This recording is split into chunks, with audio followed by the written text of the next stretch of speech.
This meeting is called to order. We may be seated.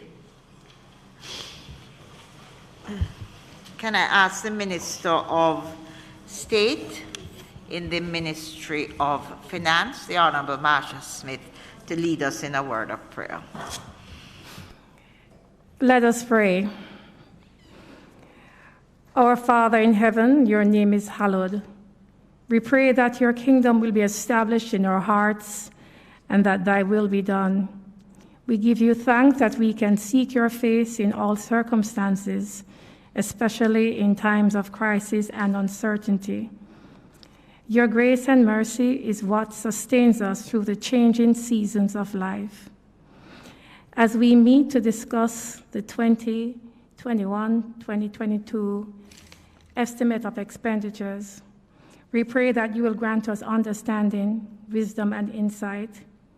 We also pray that the discussions will take place in an atmosphere of true respect for all, and that the well-being of Jamaicans shall be at the forefront of our minds.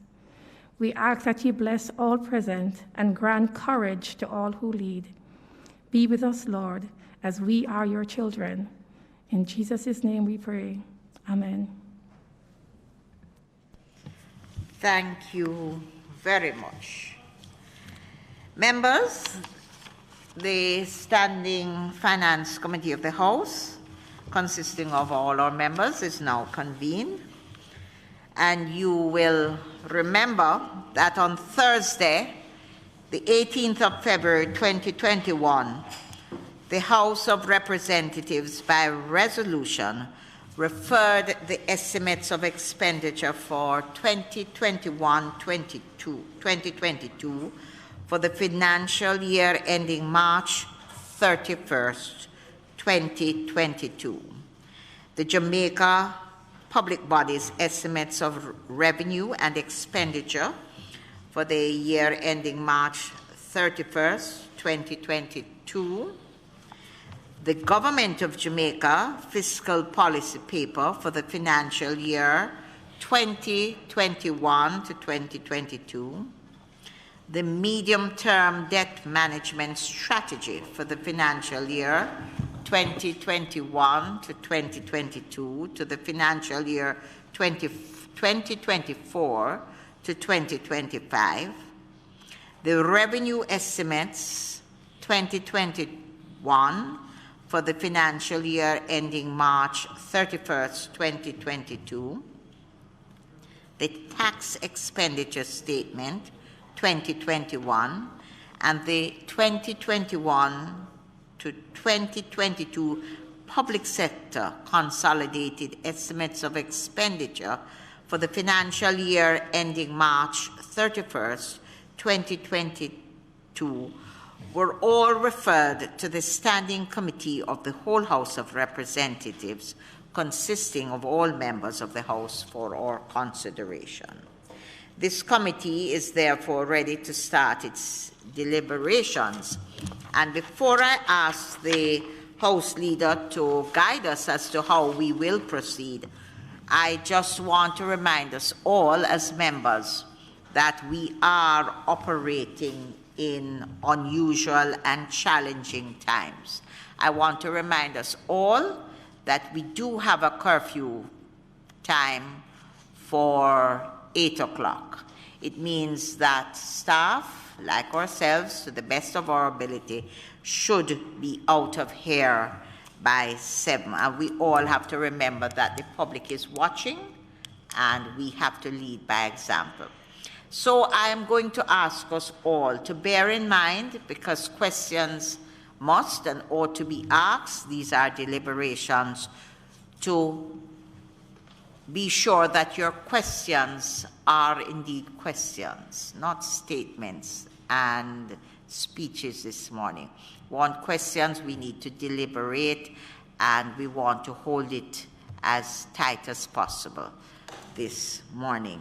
And we will be guided by Section 65 of this, by Standing Orders number 65, which sets out the procedure this morning. And we look at the amendments as they come in, and, in fact, approve them as we go along, so that, in fact, it reflects exactly what has taken place in our committee meeting this morning. So I'm going to turn over now to the Leader of House Business, who will guide us as to how we will proceed. Thank you, Madam Chairman. I think, Madam Chairman, you were very clear and precise in terms of your own guidance, in terms of how we will proceed today in your very, very valued intervention a while ago. But just to indicate, Madam Speaker, that in the traditional sense, the review of the appropriations budget before us by every member of this House will follow a pattern in terms of the program that has been published and given to members in relation to the times when we will begin, and we're expecting a change somewhat in the normal run of things. Pre-COVID, we would have started at 10, but recognizing that we have to stay within the protocols and the allotted hours, we are hoping to start at 9 every morning, and we didn't quite make it this morning, but certainly tomorrow morning we want to start at 9.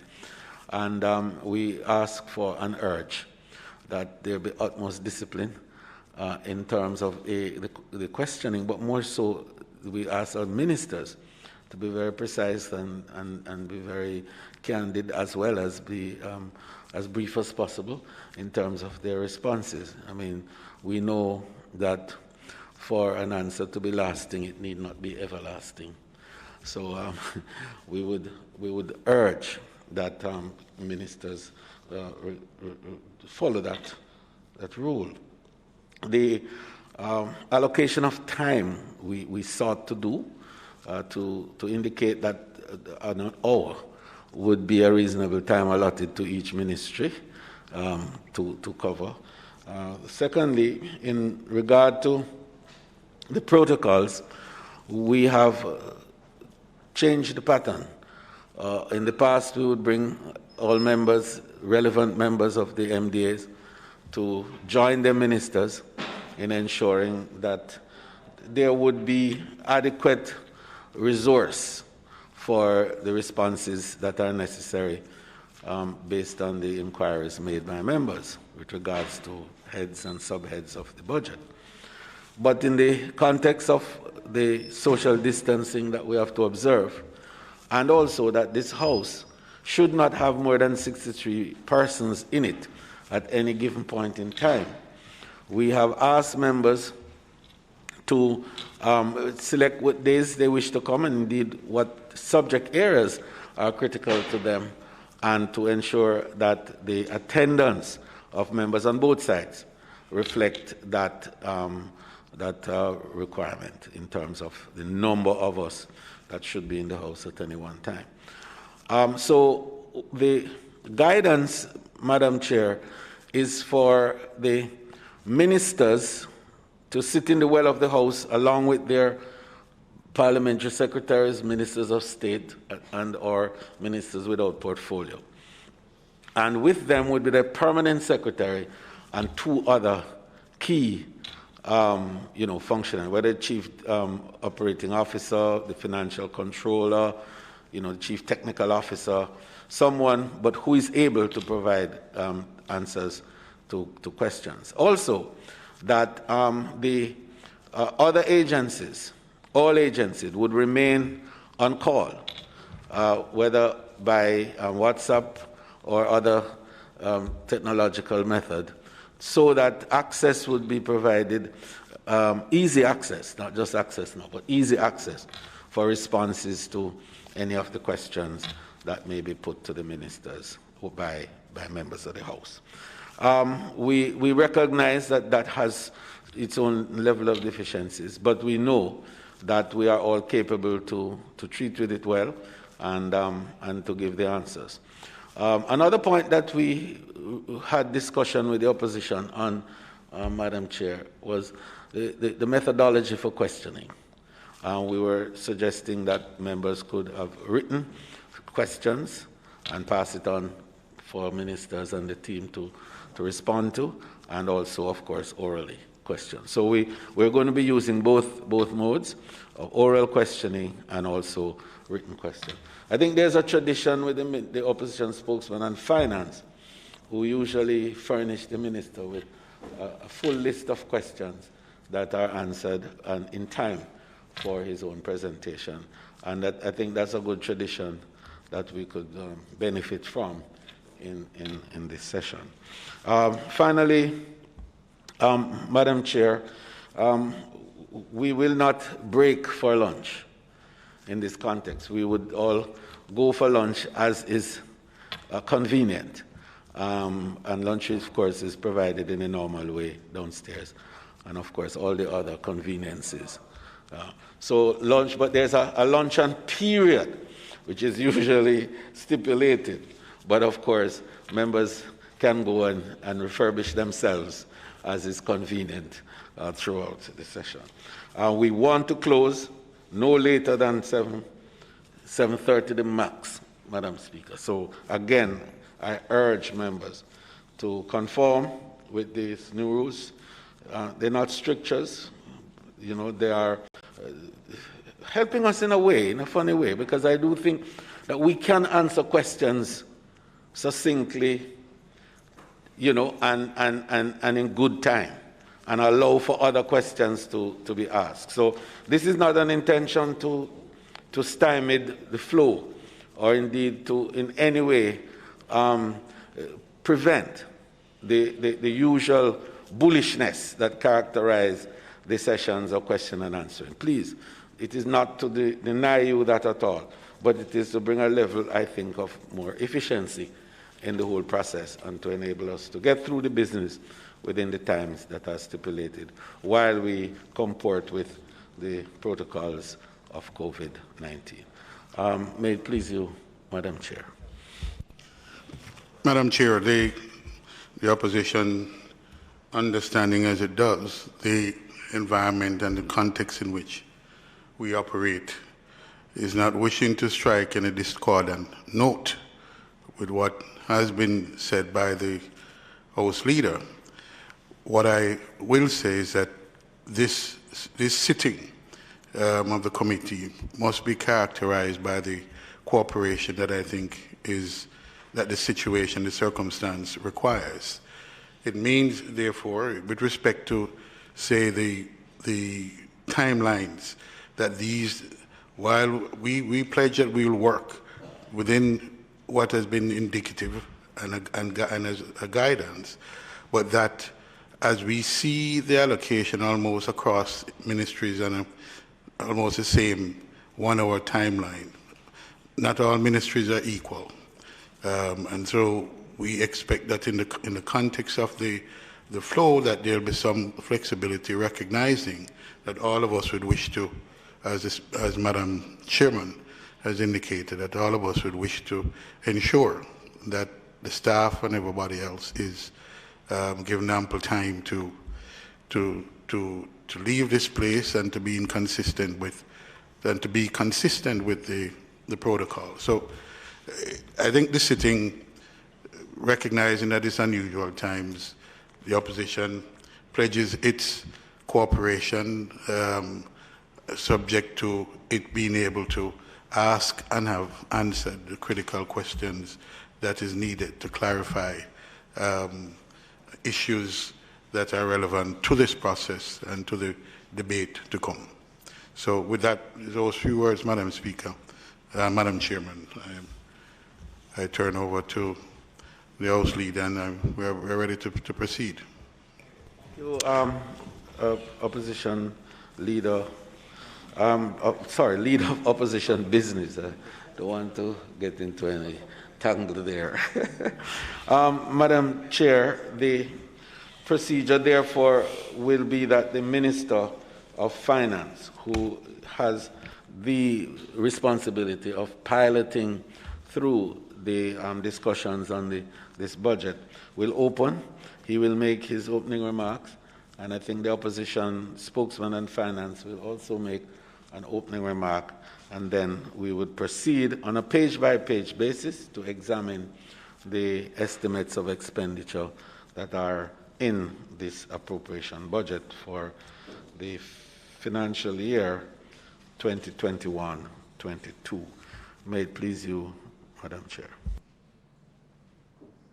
With that, I will invite the Minister of Finance and his team and to assure Leader of Opposition Business that this process, the deliberations, are an important part of our democratic system, and we must be transparent in all things. And if we all cooperate, I have no doubt that we will in fact get through what we have to get through so that everybody has a say in what takes place. Minister of Finance, the Honorable Nigel Clarke. May I invite you to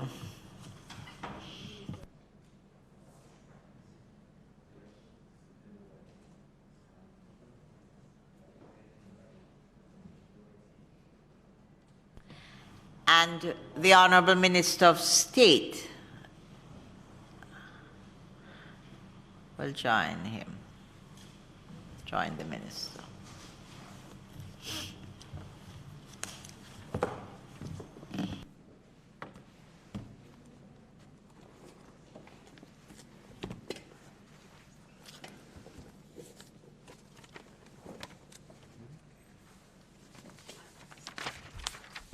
Minister, just as your team joins you,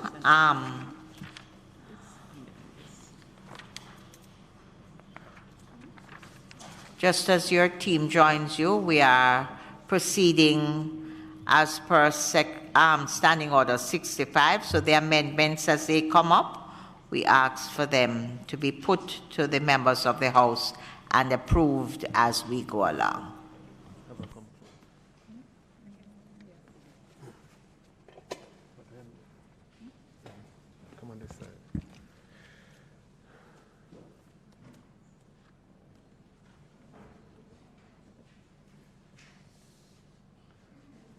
Madam Chair, thank you.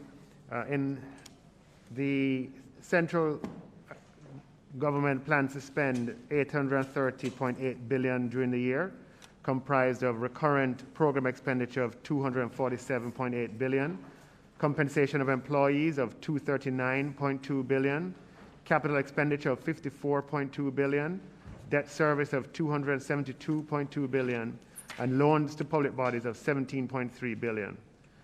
Though Program 21-22 recurrent expenditure, compensation expenditure, and capital expenditure are all higher than the current fiscal year 2021, total expenditure of $830.8 billion is lower than the $850 billion of the current year as a result of lower debt service costs and lower volumes of loans to public bodies. Public bodies are programmed to spend $439.8 billion in financial year 2021-22, comprised of $299.8 billion in recurrent expenditure and $114.9 billion in capital expenditure and $25 billion in amortization. Madam Speaker, the amendments have been tabled to the Standing Finance Committee, and with the expectation that those amendments will be moved at the appropriate time during the sitting today. That concludes my opening statement, Madam Speaker, in the interest of time. Thank you very much. Member? Madam Chair, members, the opposition acknowledges that we are in very challenging and somewhat unprecedented times, both for our country and the world. While we have faced crises before, mainly of a financial or fiscal nature, we have never experienced a global health crisis or pandemic of this magnitude. Economic fallout and inequality are not new to Jamaica. However, the opposition is concerned that the current budget will not adequately address the economic fallout and the rising inequality that have arisen since the onset of COVID-19 a year ago. There are individuals who have not worked for over a year, small businesses that have survived, but barely. And the persons who have been most affected are those who are in our informal economy. COVID-19 has also exposed the glaring inequalities in our educational system, with a wide disparity between those who can access online education and those who neither have computer, tablets, nor internet connectivity. The opposition believes that the projections made in the current budget will have to be further revised given the continued depression of economic activities caused by measures to contain COVID-19. In particular, the government's projections for tax revenues are aggressive and are unlikely to be met. The budget was also cast against the background of an earlier anticipated rollout of the COVID vaccination, which would have led to an earlier uptick in economic activity. While we note that there is an interim vaccination plan with timeframes, and we hope the projected delivery dates will hold, and the rollout program will commence as planned without delay. We are also concerned that the basis on which the budget is cast of an oil price of $45.6 per barrel is very conservative, given that recent estimates from West Texas intermediary has oil in the region of about $60. Finally, the opposition is deeply troubled that there are small businesses in the tourism sector who qualified for assistance under the government's COVID Care Tourism Grant Program who are yet to receive any payment. These were entities that were given commitment letters from the Exim Bank in November of 2020, indicating that disbursements would be made within a week of that letter. Many of these entities committed expenditures based on the letters and have heard nothing since. Is it that the government does not have the funds to fulfill the commitment? If this is the case, then this needs to be communicated. Do not give the businesses the impression that they are being ignored or that they are not a priority. The majority of these businesses went through a very detailed process of submitting their financials, doing an assessment, and since November they have not been able to get any word as to when these payments are going to be made. We care is not simply two words on paper. To care, it requires action on the part of those who give this commitment. So I'm urging the government to be explicit to these businesses about when they're going to be paid, if they're going to be paid, so that they can plan accordingly. Thank you, Madam Chair. Thank you, Member. Madam Chair, just on that latter point, the government, with respect to the tourism grants that small businesses applied for, the transfers have been made to the companies who qualified, the eligible companies who qualified. If you are aware of any company who applied and who qualified and who has not received, I'd be happy to get that information. Well, I can give you 3 examples. I checked up to yesterday with 3 companies who had received commitment letters from Exim in November that they had qualified and they were eligible for the grant, and up to yesterday no disbursement had been made to them. I'd be happy to take that information from you and to look into it. The Ministry of Finance has transferred the funds to Exim Bank, but based on what you're saying, I will be happy to take that up and follow up. I think you need to check if, having done the transfer to Exim, whether Exim has in fact transferred to the entities, because as I said, there are 3. I am corrected. I'm corrected. Sorry, member, I misspoke.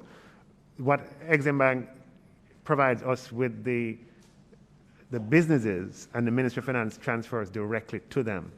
So if you can supply me with the names of the persons who have not received, I'll be in touch with the Accountant General to verify, and if that is the case, find out what has gone. But the instructions for the transfer have been given, and the transfers, to the best of my knowledge, have gone out. But you can exchange information afterwards.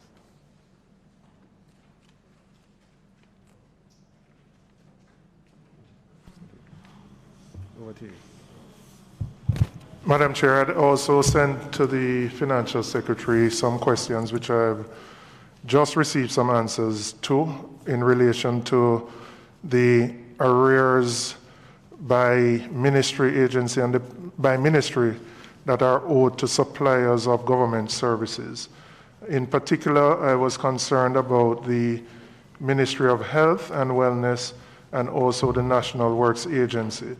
I just received this email about 10 minutes ago, but based on the information provided, for the Ministry of Health, there's approximately 5.8 billion which is owed to suppliers, and I'd also asked for the aging of these arrears.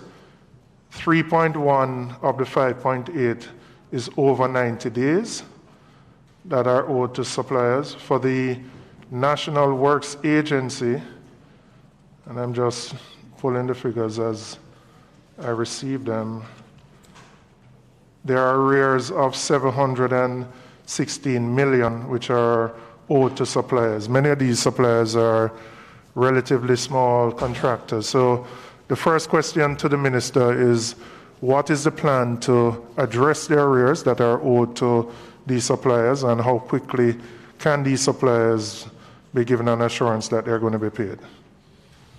Thank you for the question, member. So as you point out, the arrears in the Ministry of Health and Wellness, there will be normally expected to have 30 days outstanding, 60 days outstanding, etc.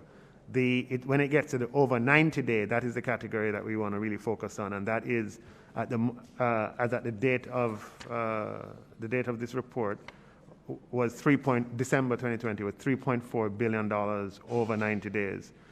Remember, that would have informed when I announced, that's why it was important to announce the proceeds from the dividend, without which, right, and you'll notice in how we apportion the proceeds for the dividend, we allocated $2 billion to the regional health authorities for payables.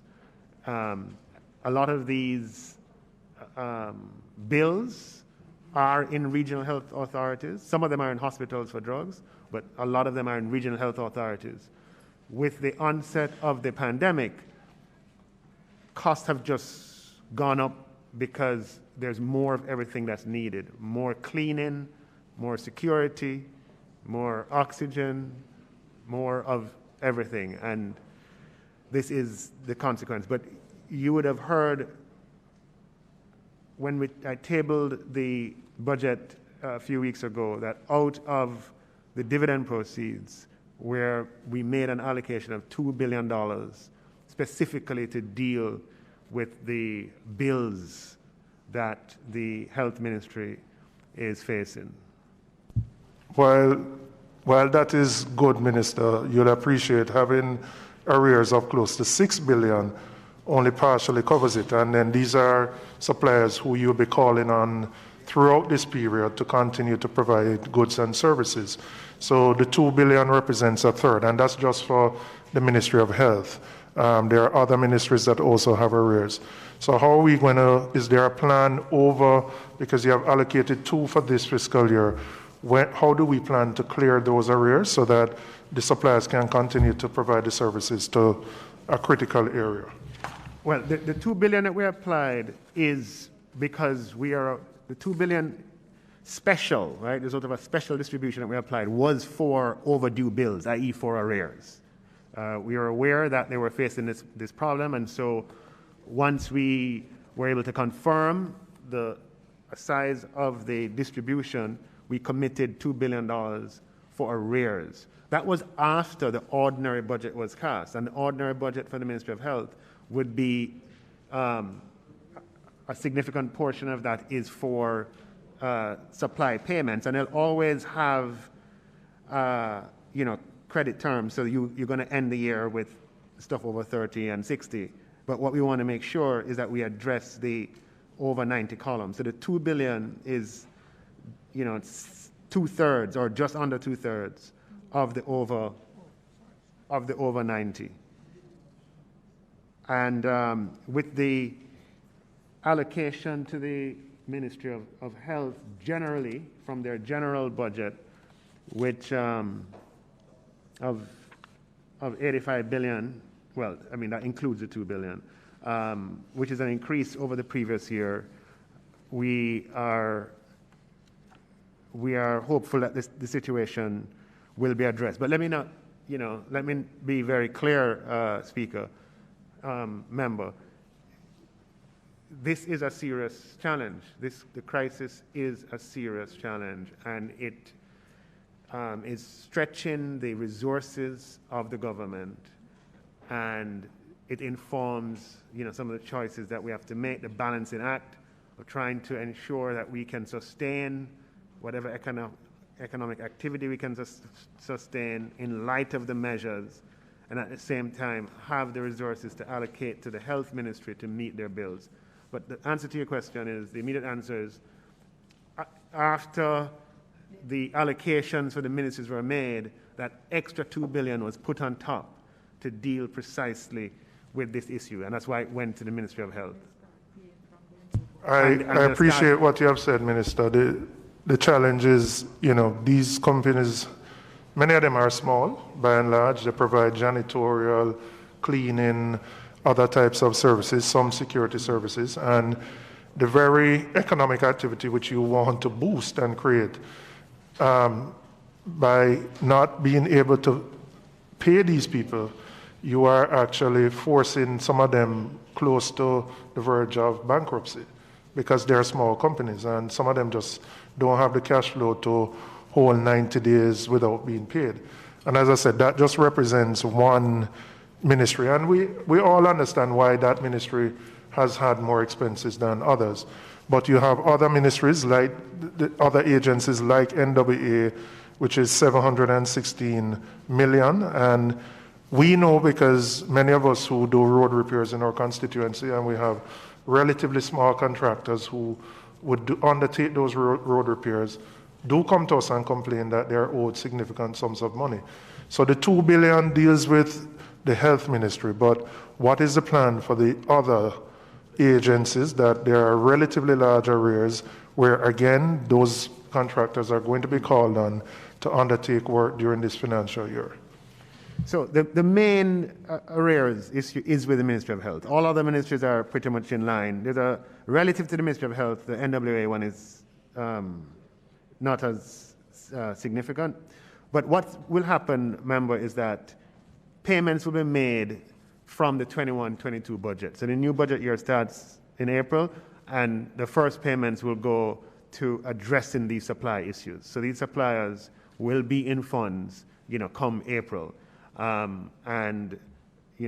We hope we'll be monitoring it through the year, as difficult as it is, and prioritizing payments to smaller suppliers, because we understand the impact it has on their cash flow, and the points that you made are valid in that regard.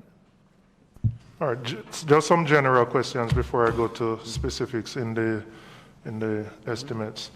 In terms of the projections for growth, and in particular your tax revenue projections,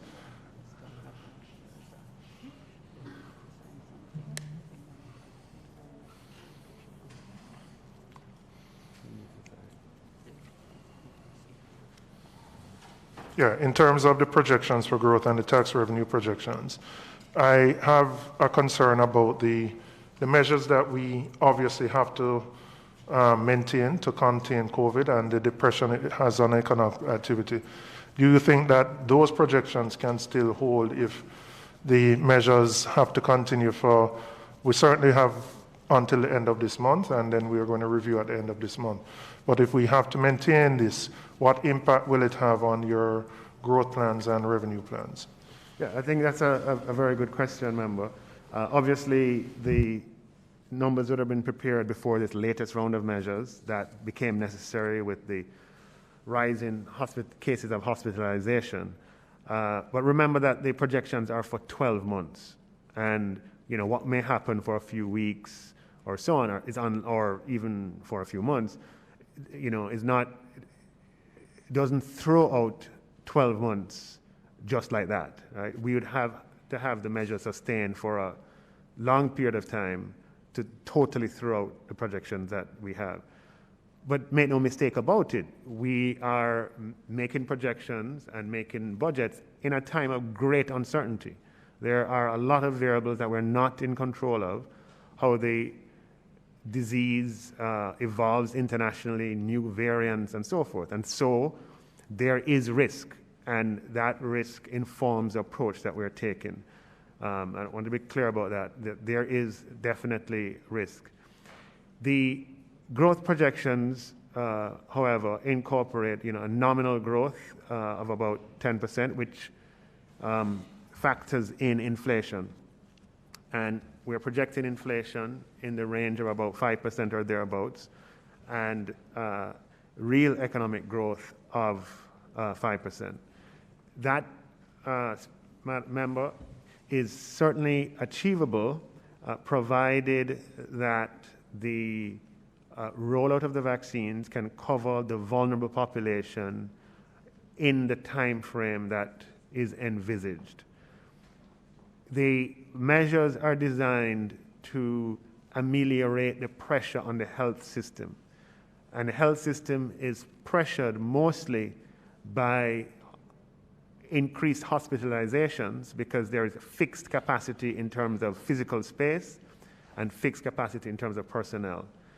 So once we can cover the vulnerable population, which I believe in the program that the Minister of Health laid out yesterday, we're programmed to cover them by June, it gives us reasonable confidence that we won't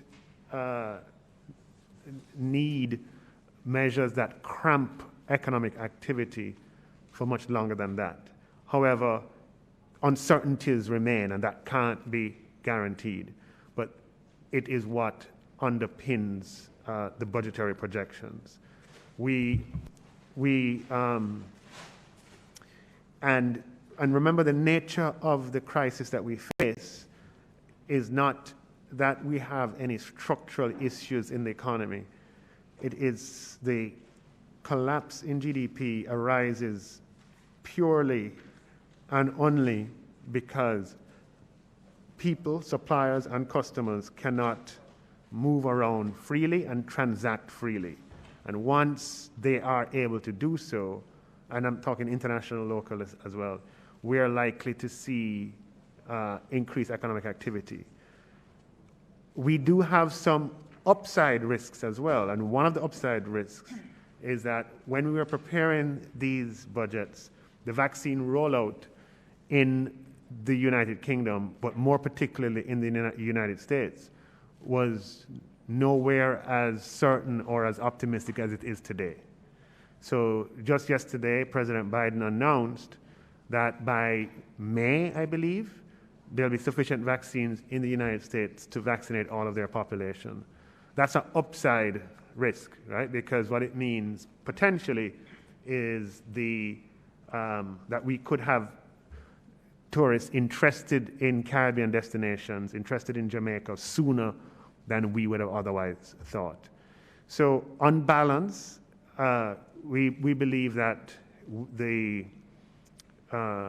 projections are fair, and you remember they don't arise with the Ministry of Finance. I'm not making the growth projections. We rely on the Planning Institute of Jamaica, which is within the ministry, but it operates operationally independent, and they are constantly in the marketplace, and they have their projections over the last few years have been sound.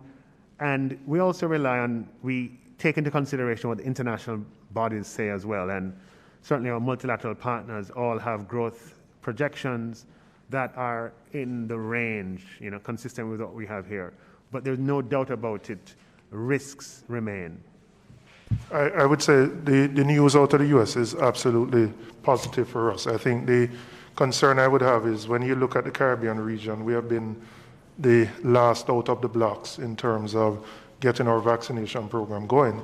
So while I think there are tourists who will look at the region, they may choose to go to other countries that have begun a vaccination program prior to us because they feel safer there.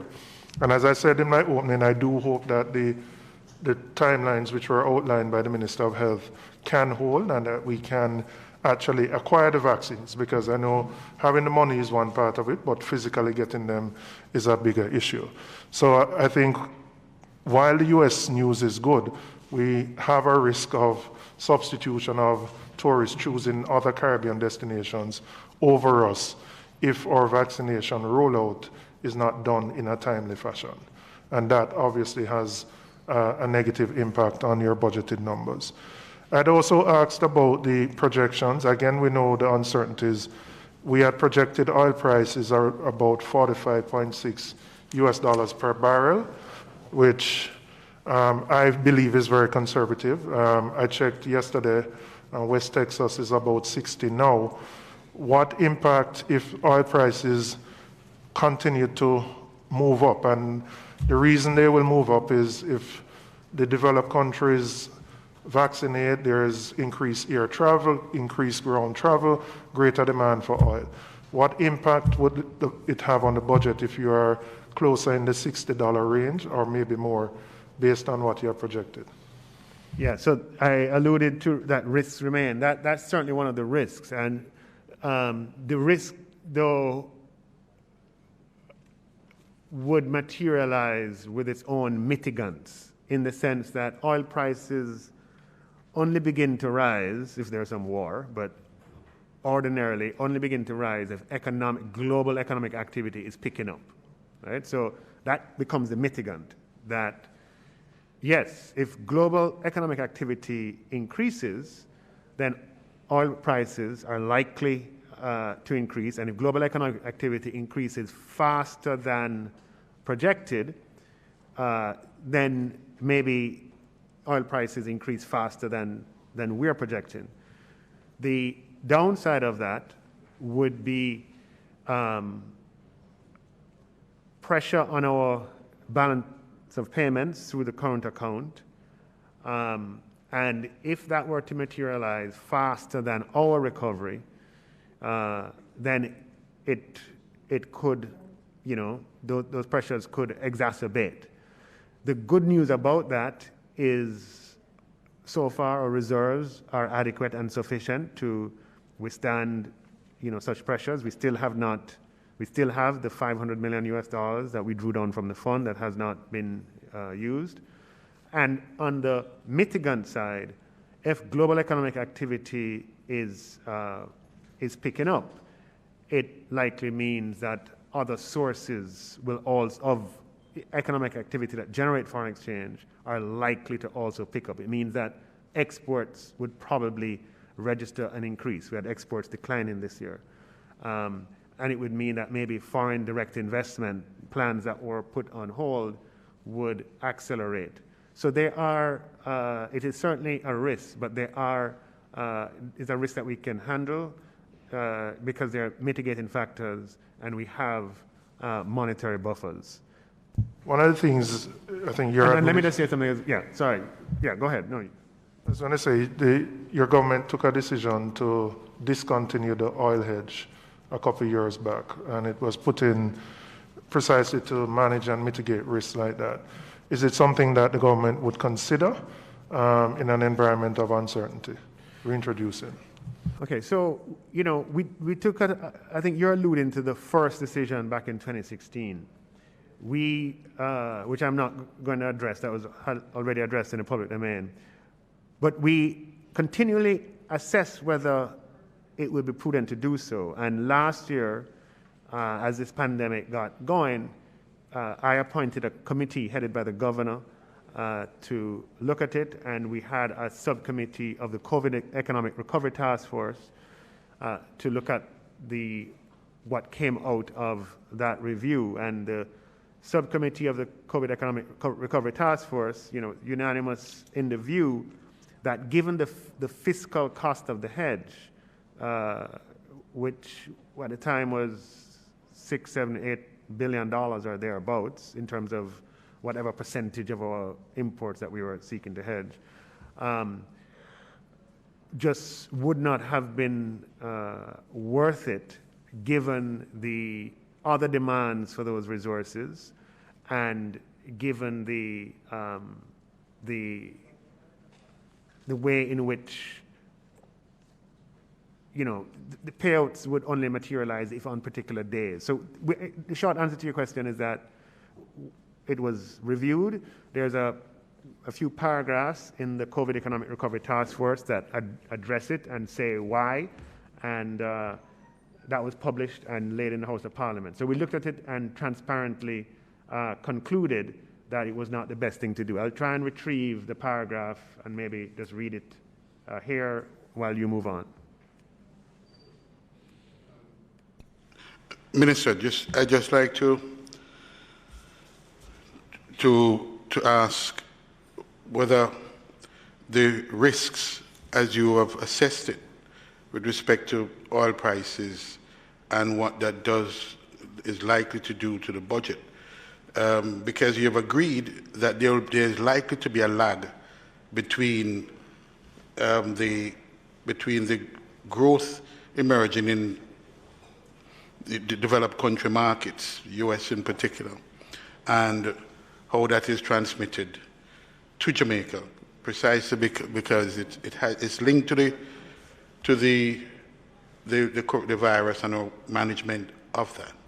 You've also accepted that the oil price rise that we believe is happening because the stimulus package that is being pursued in the US, as and when that happens, it is expected that it's going to drive demand. And some of what we're seeing in the market already suggests that that is being transmitted in through to the oil price rises. Question is,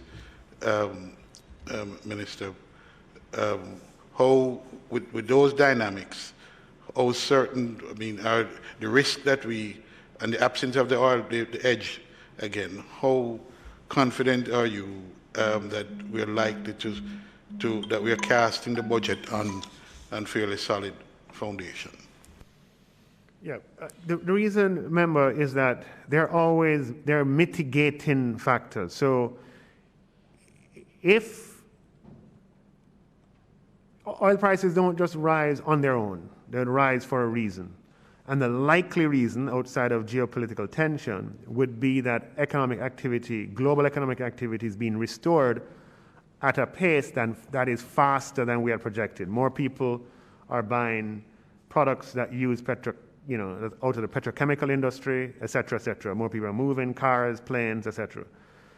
And that would translate, that would have positive spillover effects on economic activity, likely. But also, from a budgetary point of view, remember that there are, yeah. We accept that the concern, I think, that is being communicated here is that if we continue to lag in our vaccine program, then our economic uptake, the attractiveness for investment and tourism flows will be delayed. So you have a mismatch, as it were, that economic activity may be kindled in those economies, and yet there's a lag in our environment to respond to it, and that risk is right. Okay, so you're saying the double risk. If two things materialize, if one, oil prices rise faster than we're projecting, and two, our vaccine rollout is slower than projected. Those are the two. That's the scenario you're asking me to comment on. Right. So, I'm glad that you're pointing out that multiple risks exist, and that's why prudence is definitely in order.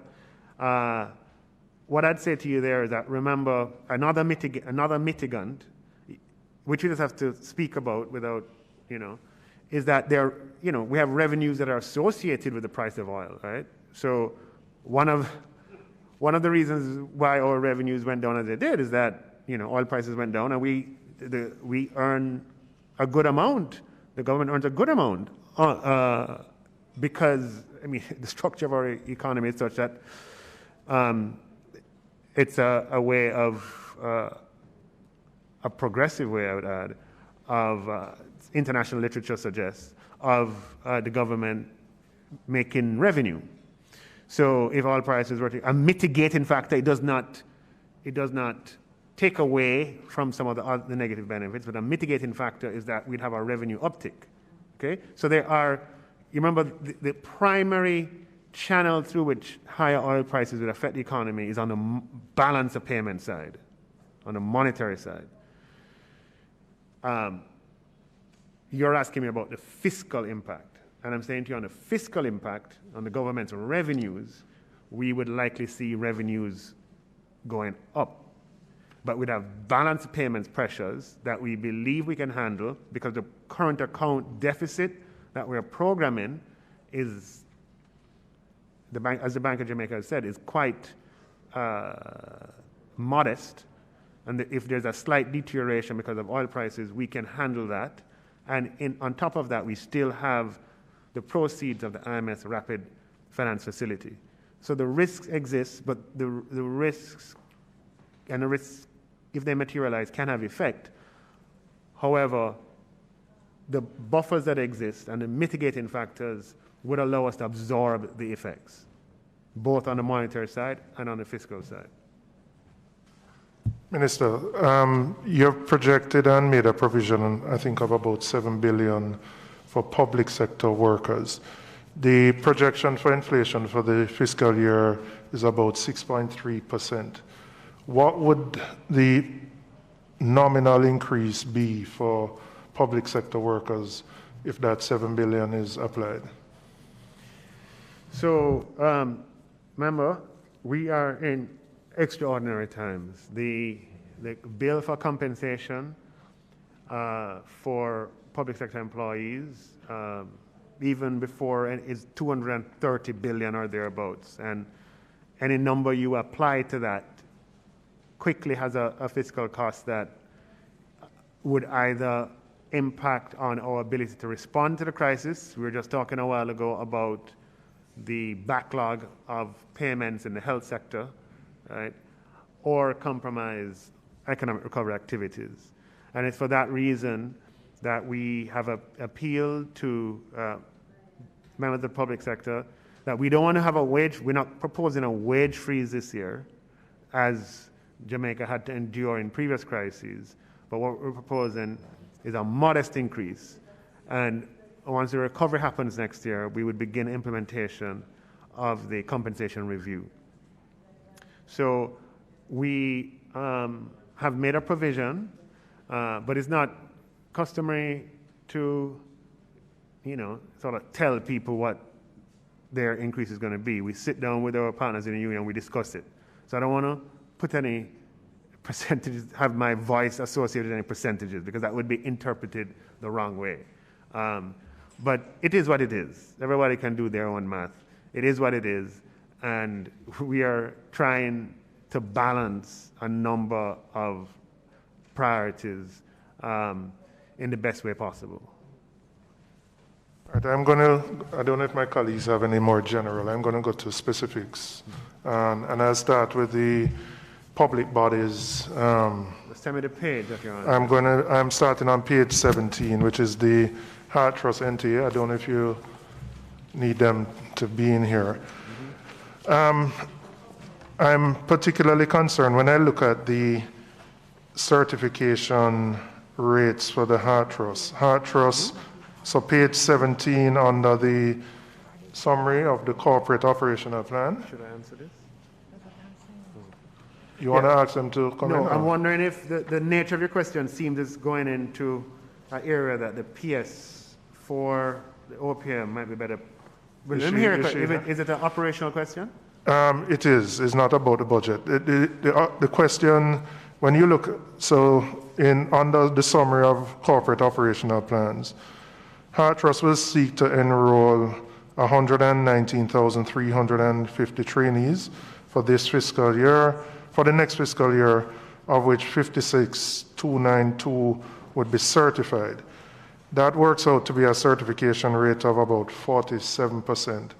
If you look at the numbers for 2021, they certified 57,000 out of a total enrollment of 97,000. So you're actually moving from a certification rate of 58% in 2021 to 47% in 21-22, which is a fall of 11% in terms of certification. And I don't know what would account for that. I think the increase in training is good, because absolutely I think, what the pandemic has demonstrated, there are some industries that continue to do well, like BPOs, etc., the more digital online services, and we need to gear up for that. But I don't understand why the certification rate would fall so significantly over a 1-year period. So really, that's the question that I have in relation to this. No, that's a good question, member. But I think the PS would I know, that's what I said, if you Yeah. want to wait on her to...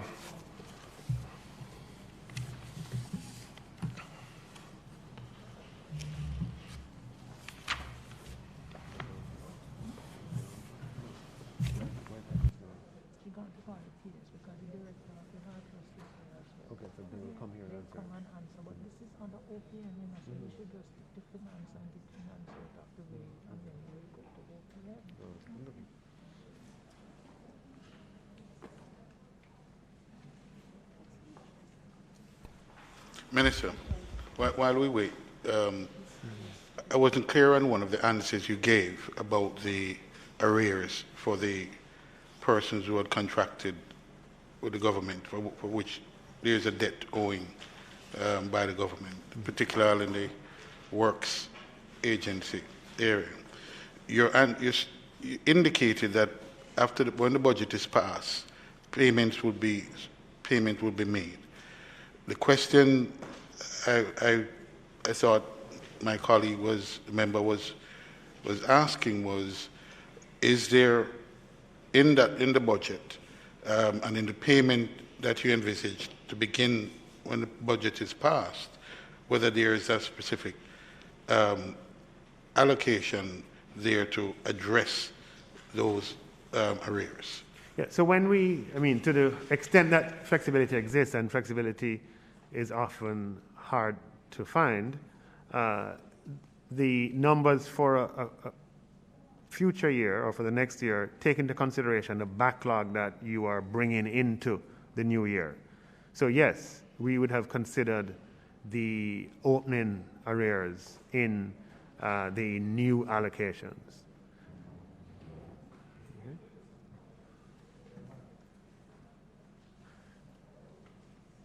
Just on a previous, I just got an update on the tourism grant.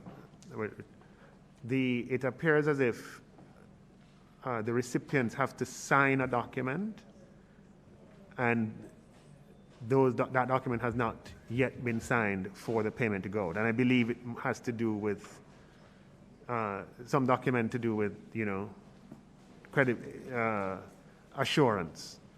So that might be the... Do you know if I don't think this has been communicated to them, though. Yeah, so there could be a breakdown in communication, and so thank you for raising that. Okay. By you raising it, I believe that the solution will be expedited, so thank you for raising it. Madam MD, the question I had relates to the Trust NTA. When I looked at the figures, I'm on page 17 of the public bodies. You are proposing to train 119,350 for the fiscal year 21-22, of which you plan to certify just about 56,000. But when I looked at what you did for 2021, you certified 57,000 out of a total of 97,000 trained. So your certification rate for 2021 was 58%, but your projection for 21-22 will be 47% certification. So I wanted to understand why the certification rate would fall by 11% for the next fiscal year. I think you're just up to two. Well, she's supposed to tell the minister, right? Well, she's supposed to communicate. Okay, with the pandemic for this financial year, we have had to do some amount of revision. Okay. With the pandemic for this financial year, we have had to do some amount of revision to our enrollment and certification. Right, so we have had to take our enrollment down, and based on the length of the courses, the certification will go over. Yeah, so remember, the managing director has explained that due to the pandemic, the enrollment figures have changed, but because the certifications are not all annual certifications, some of them are 3-year certifications, 2-year certifications, you get a change in the ratio, right? So that explains what is being seen here, and that there's been a big disruption by the pandemic, but the disruption does not affect the numerator and denominator in the same way because they have different periods. So you're saying most of the programs for 21-22 would be 2 and 3 year programs that would then push out your certification to the exactly. Some of the new enrollment is for longer programs, yes. Okay. The second question I have relates on page 18, looking at the financials. Personnel and administrative costs, an approximate 1 billion increase from 2021 to 21-22. My understanding is that you had incorporated the merge of the entities. So I just wanted to know what would account for a 1 billion increase in personnel and administrative costs. Well, I think I'm aware of the answer for that. The Heart Trust NTA budget that we're looking at here represents the merger of 3 entities: the original Heart, the Jamaica Foundation for Lifelong Learning, and NYS. Right? Yeah. In that merged entity, I think there was an answer to questions in Parliament a few weeks ago. So in that merged structure, we had opportunities for consolidating expenditure. So the expenditure that we have here today, even on the personal side, is less than the personal expenditure for all 3, but higher than the personal expenditure for Heart alone. So that's... I thought that figure would have already been reflected in the 2021 number. No? No, because it wouldn't have been operational for all of 2021 in that way. Am I? Yes. Yeah. Because you remember the merger is not you don't finish your merger on one day. You have to work. It's an ongoing process. You have to work it into. Does that make sense? Do you understand what I'm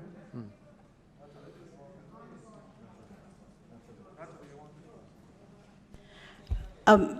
Minister, as it relates to Heart, some of us would have been engaged in a national unattached youth program for some time.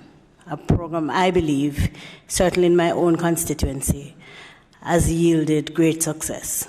My rate of certification is somewhere over 80%. We had our graduation in just before the pandemic, and 150 of our students were certified. There was great enthusiasm for young peer persons who saw that kind of success and who registered immediately for a new term. Subsequent to that, COVID arrived, and so we understood that it would change the face of the timing that we were expecting, etc.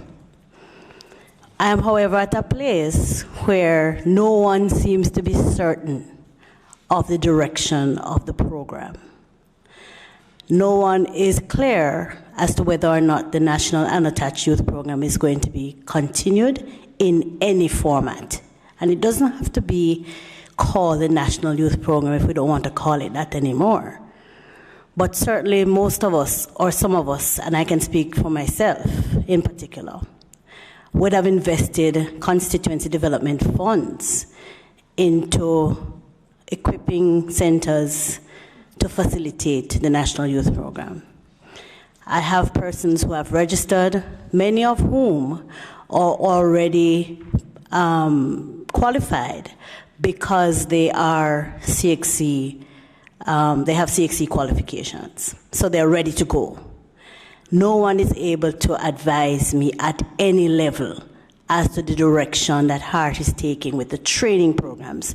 I'm seeing on page 17 that there's another 160 programs to be facilitated coming on board. I would like to know, how will that be distributed? How will constituencies be affected? how do we discontinue a program at this point in time when our young people are enthusiastic? Because what you're doing now is dampening their spirits and their level of motivation.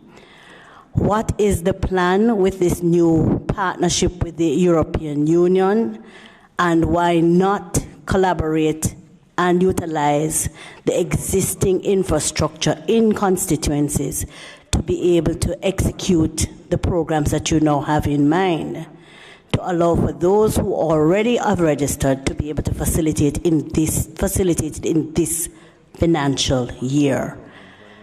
I'm not seeing a clear direction from heart. None of the people at any level in the leadership is able to give me a clear understanding of where we are, so I may communicate effectively with those young people who are waiting to be facilitated.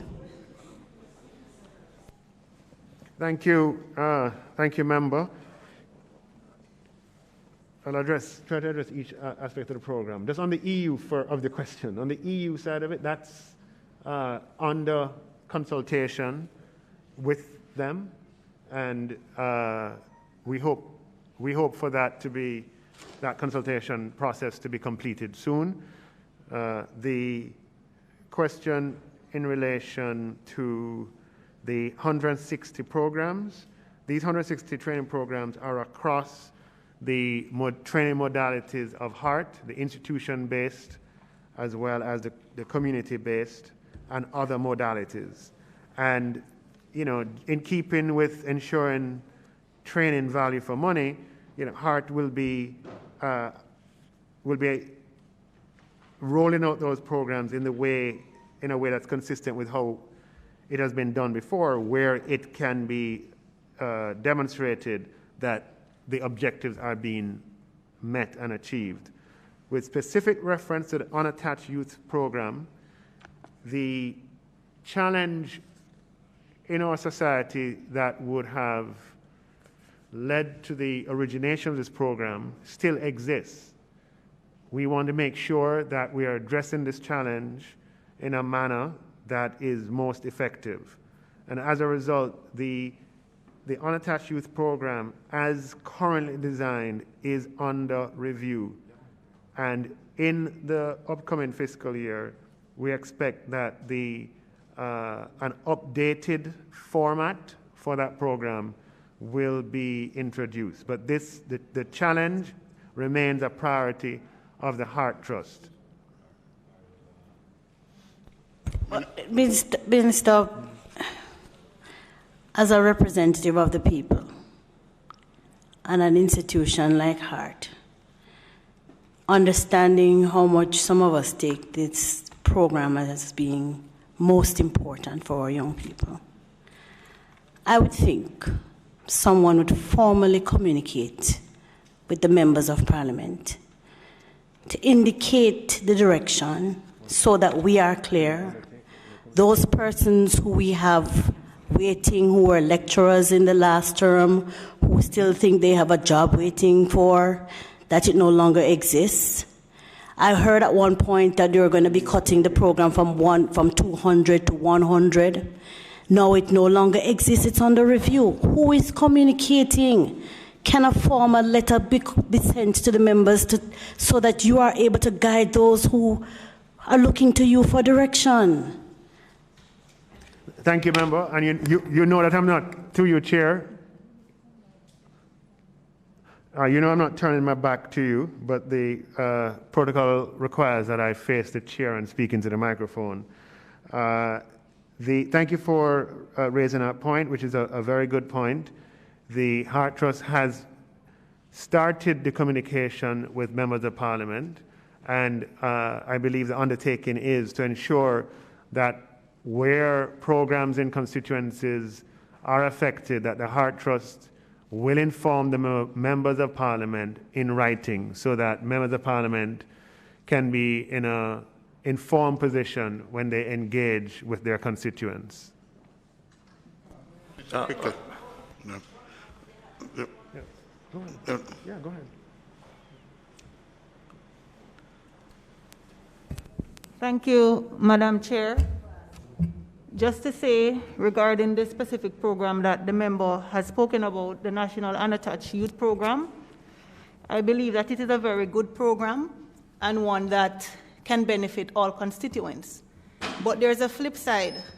Having served as a director in Trust NTA up until July, I can testify that very often many members of parliament refuse to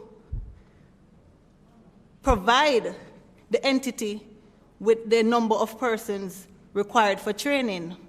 And the entity pays a huge sum of money to these learners who are enrolled in the program. So if we want the entity to continue with this program, I would love to make an appeal to all members of this House, the 63 of us, that we must ensure that we enroll the learners from our constituencies in the program. Thank you. With all respect, Minister, with all respect, Minister, with all due respect, I prefaced my question with the certification rate which currently exists in my own constituency. And if there are few who are having challenges, that cannot be the reason to discontinue or to not meet with the members. Our trust would need to sit and meet with the members, engage them in conversation and in partnership. It is not the members' job to go out there and to recruit individual learners. Our trust has a responsibility. We are engaged because we want to see it work. Heart must go out into the communities and find the young people and engage them. We are facilitating everything. I am doing every single portion. I am the one doing the recruitment. I do the surveys to see what skills they are most interested or which ones are going to be most marketable. I'm the one who finds the location. I'm the one who finds the teachers who are engaged.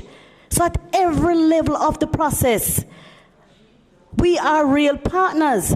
So if there is a challenge at any point in time, the partners need to be engaged. It can't be one-sided, because right now I would have registered children who are waiting, young people, who are waiting, and no one is able to say to me, no, this is not going to take place, it's going to take place in this format. That's what I'm speaking to. I'm not speaking to people having certification. I know there are some constituencies, some close to mine as well in Spanish Town, who have not had great certification rates. But I'm saying that cannot be made the enemy of the good that this program can deliver. And let us be real partners. Not partners when you need me, and not partner when you have a challenge. If you have a challenge, I should be the one you consult and to be able to assist you in determining what the way forward is. Not to hear today that it is under review.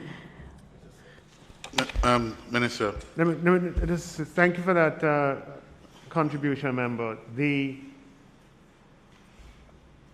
I want to just ask you to recall that there's an Auditor General's report that was tabled that addresses this program specifically and addresses some of the challenges that various administrations have had in delivering a certification rate that is above an acceptable threshold. For that reason, the administration must review the program. The Auditor General has pointed out challenges, and therefore it has to be reviewed. Now, I'll ask you to also recall that this is a year of the pandemic, and as a result, the normal delivery mechanism of the face-to-face engagement has been gravely affected by the pandemic, and it may account for some of the experiences that you have relayed. But your overall point about communication is one that is accepted, and the Heart Trust Managing Director is here, and a commitment is given for that communication to be stepped up and accelerated with members of this House.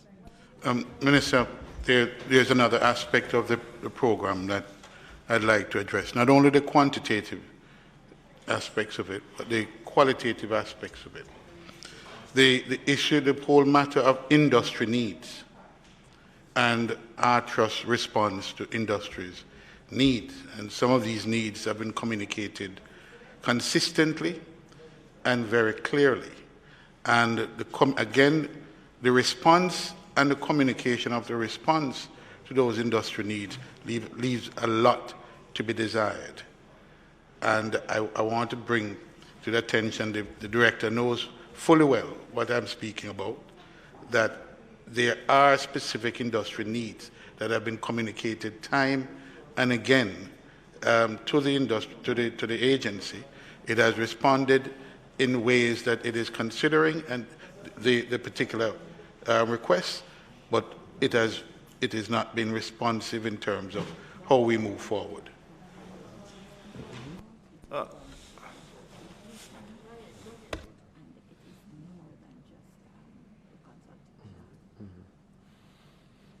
So that you recognize that has been a recurring over a couple of administrations, and also reflects the fact that training for industry has to be dynamic. It has to continue to evolve to meet the ever-changing standards and needs of industry.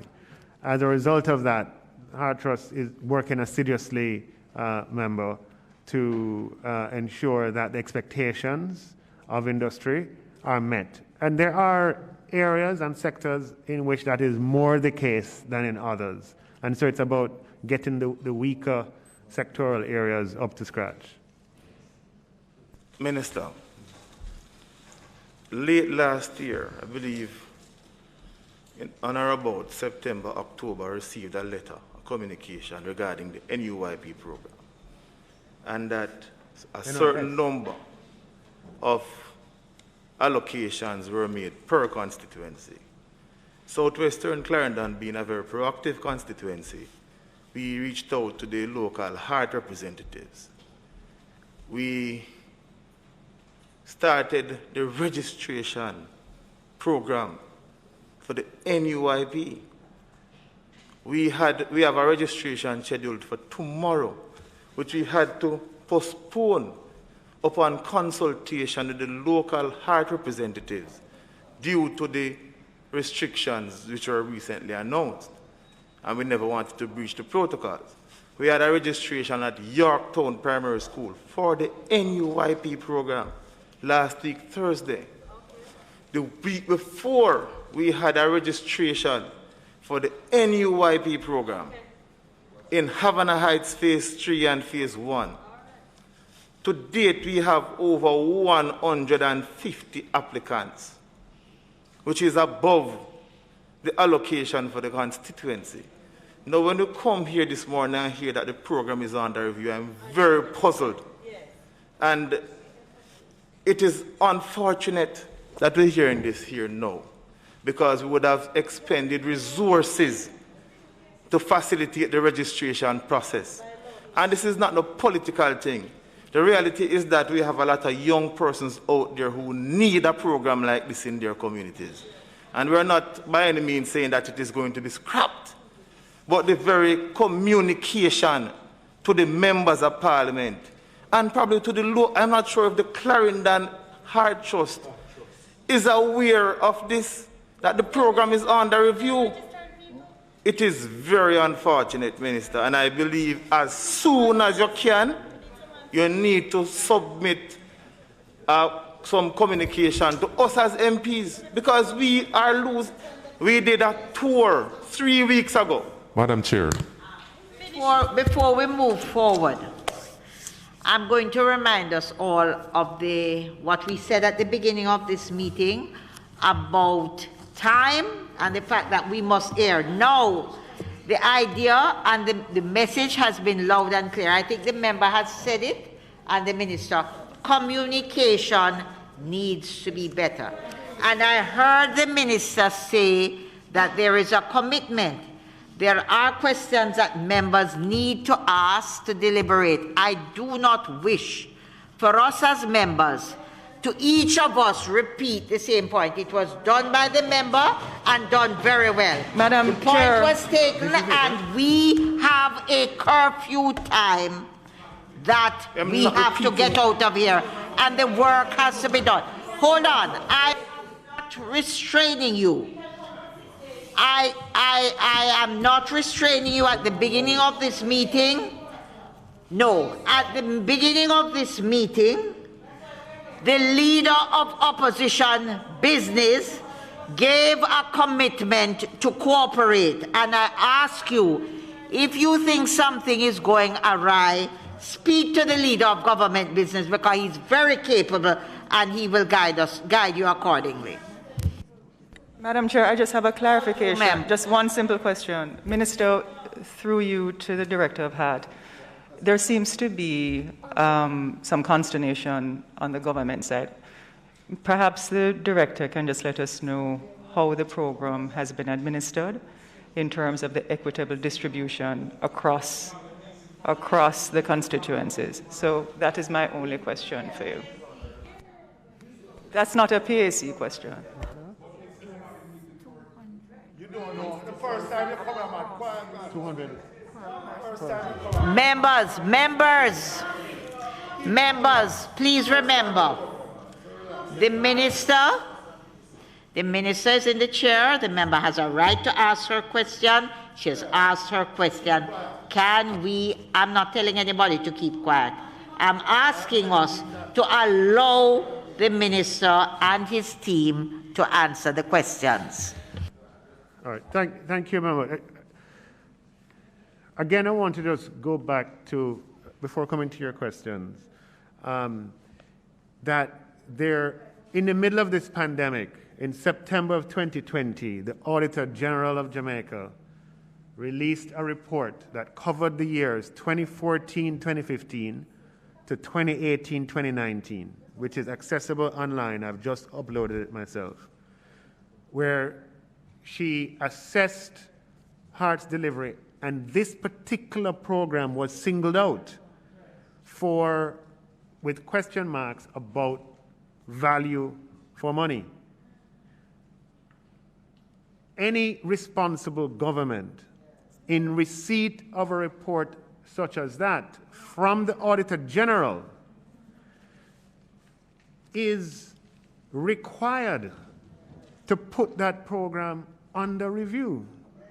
And that is all that has happened. Because at the end of the day, the responsibility of the government is to ensure that the people's resources are properly administered and value for money is obtained. So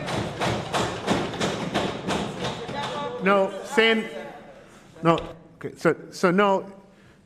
the fact that it is under review doesn't mean that the objectives are lost, right?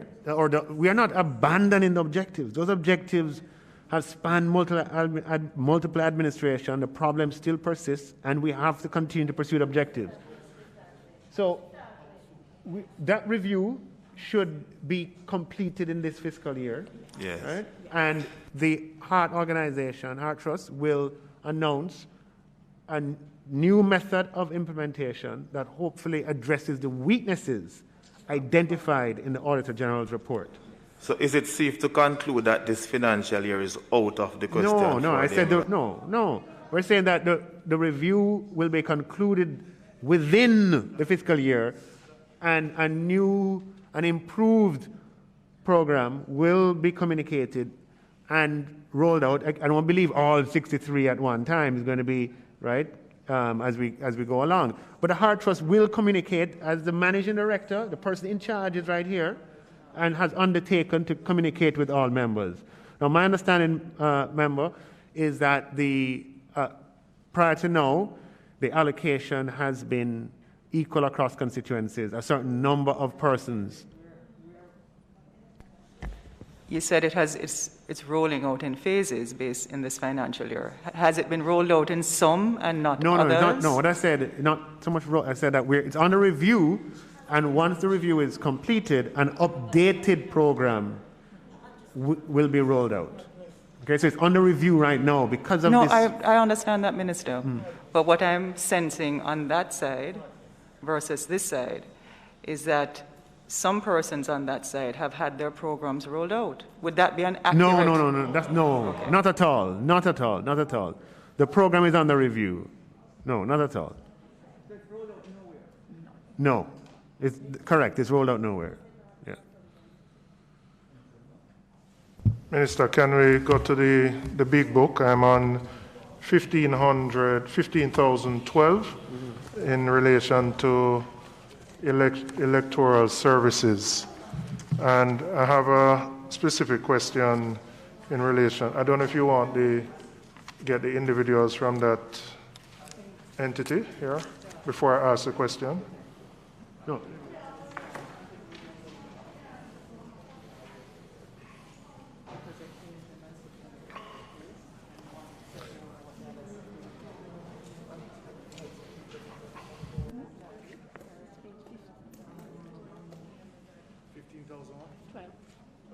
$15,012, $15,013. The question relates to the Electoral Office has an automated fingerprint identification system. This system allows the EOJ to match a voter who comes to that particular individual so that you can verify that if it's Julian Robinson coming to vote, it's actually him through the fingerprint matching system. The software system that they've had has reached the end of its useful life and needs to be changed and updated. It goes to the heart of the integrity of our electoral system to have the ability to be able to verify that the individual who is voting is there. Is there a provision in the budget to support the replacement of this technology so that we can continue to preserve the integrity of the electoral process?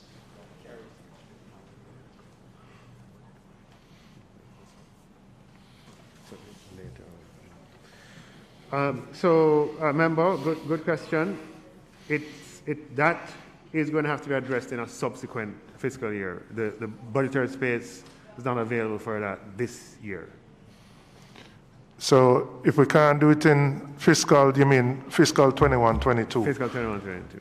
Well, I would ask the director who is behind you, if we can't upgrade it for fiscal 21-22, what impact that would have if we proceed to a local government election which can be held based on the amendment to the law during this period of time. And for you to be able to preserve the integrity of the electoral process if we have a local government election.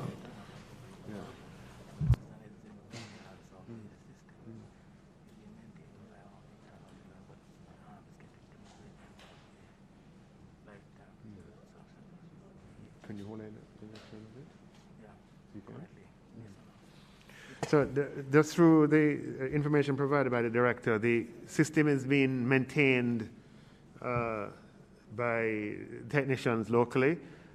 It is definitely at its, towards the end of its useful life, but he believes that it could be used. It still could be used, and I believe he'll have opportunity to speak to that elsewhere. But, you'll also see, remember that there's no budgetary allocation there for what you're speaking about, right? Just because, and if that has an impact on the legislation, we'll have to discuss changes that might need to be made there as well, right? So you're saying there's no allocation for a local government election in 21-22, so it's not likely to be held in 21-22? I'm saying that under 10-202, everybody can see there is no allocation under that line item. For now, but you have discretionary, you have discretion, which you can apply at a later stage. Yeah. Yeah. So we could always have supplementary that, whatever. But right, priorities are priorities, right? Yes.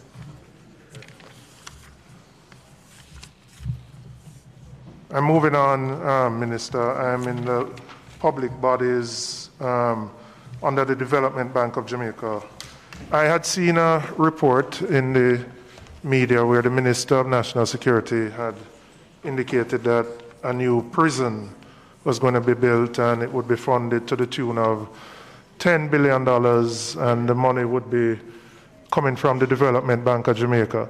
I just wanted to know, I didn't see it reflected. Is that something which is programmed for 21-22? And more importantly, is that the mandate of DBJ to be undertaking that type of activity versus its core function of providing support to small and medium-sized enterprises? To the best of my knowledge, member, the minister was speaking about the modality, being a modality of public-private partnership, and DBJ is the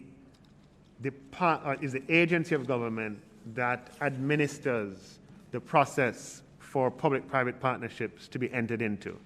So it would not be a deviation of the DBJ's functions. It is the only agency in government. It is the designated agency in government to spearhead the competitive process that leads to the finalization of public-private partnerships. And I believe that's how he spoke. It's not, to the best of my knowledge, again, it's not any, you wouldn't have the only budgetary allocation you'd have for that is the allocation for consultants, etc., to undertake or have the DBJ undertake the public-private process, which is a legal process. But remember, DBJ is under MEGJC, and they're appearing here at 2:15. Yeah. I don't know if colleagues have anything on opium. Any other questions? No? Well, we could probably put opium. So we're going to start with the heads now. Are we? He suggested to take it as a group, OPM. As a group? Yeah, well, before OPM, the ones before as well. Governor General, House of Parliament. We have heads 1,000 to heads 9,000 that deals with entities that do not have a minister. Can we put those together? Yeah? Members, so we're going to put heads 1,000 to head 9,000. Those in favor? Aye. So those have been approved. And now we will move to the heads that deals with the office of the Prime Minister. There is. Remember, there looks to be an amendment on 15,000. That's tabled. Object 32. That is for the office of the Prime OPM? Yes, for OPM. For OPM. The first page of the amendment sheet. Where is that?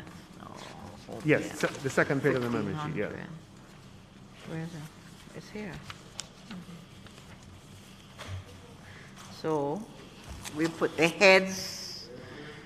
So are we going to start at this? So it's here? It says head 32, object 32. So members, we're now going to put the heads. So I'm moving for the amendment, member. Members, before you is the amendment from the office of the Prime Minister. Those in favor? Aye. Those against? It's on page 1503, head 1500. Those in favor? Aye. Okay, the ayes have it. The amendment has. So now we put the head 15,000 as amended. Those in favor? Aye. Against? Very well. And we move now to head 15010 to heads 1600C. Those in favor? Those against? The ayes have it. So we have now completed the heads for the office for OPM. move to head 16049 to heads 20056. This is a head that deals with the Ministry of Finance in his own ministry. Those in favor? No, hold. Could you just take the 1600 related to Office of the Cabinet first? Because of questions on the finance one. So just take the Cabinet.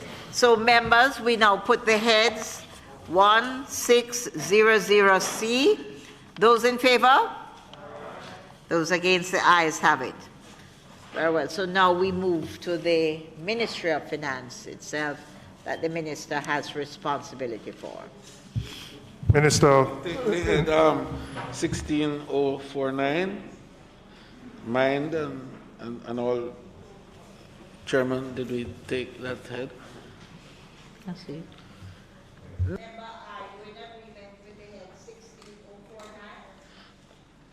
Aye. Okay, yes, you can go ahead. Yeah. Okay. Aye.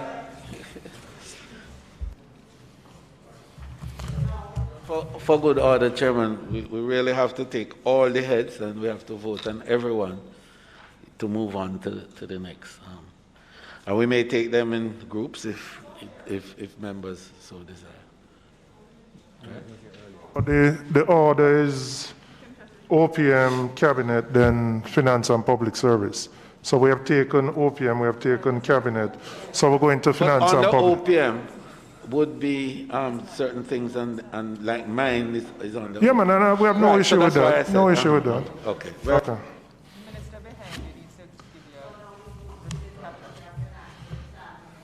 Yeah. Minister, the Public Bodies Book, page 137, Harmonization Limited. In the, well, page 139, in the financial statement for the year 2021, there was an allocation there of 3.5 billion under loans. What I want to find out, Minister, is what this figure represented, whether this is the Government of Jamaica's commitment or equity contribution as a partner with the private firm, whether this money was spent and what the status is of our contribution to the partnership.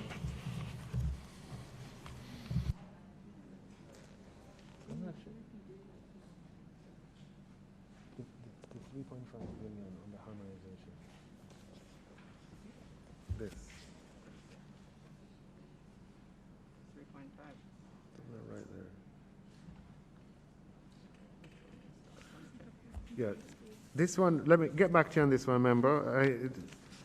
That doesn't seem to make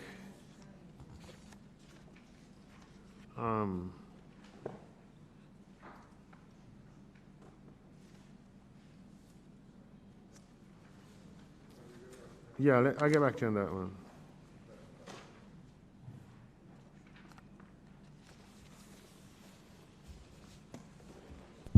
Again, Public Bodies Book, Student Loan Bureau, page 161, and looking at the balance sheet.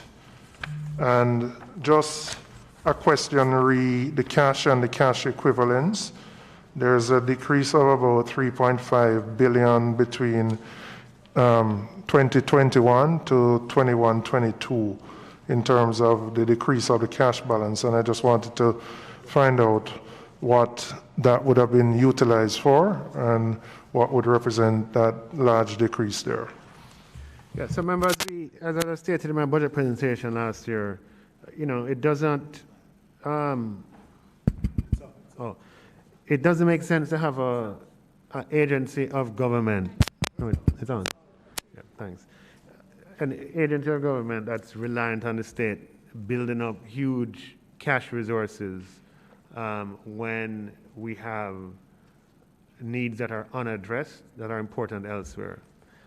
So the policy that we have taken, I said last year that it had enough cash to finance itself for 2 years and not turn anybody down. Indeed, 99% of people who apply, 99 in the last records I saw, are successful in obtaining a student loan.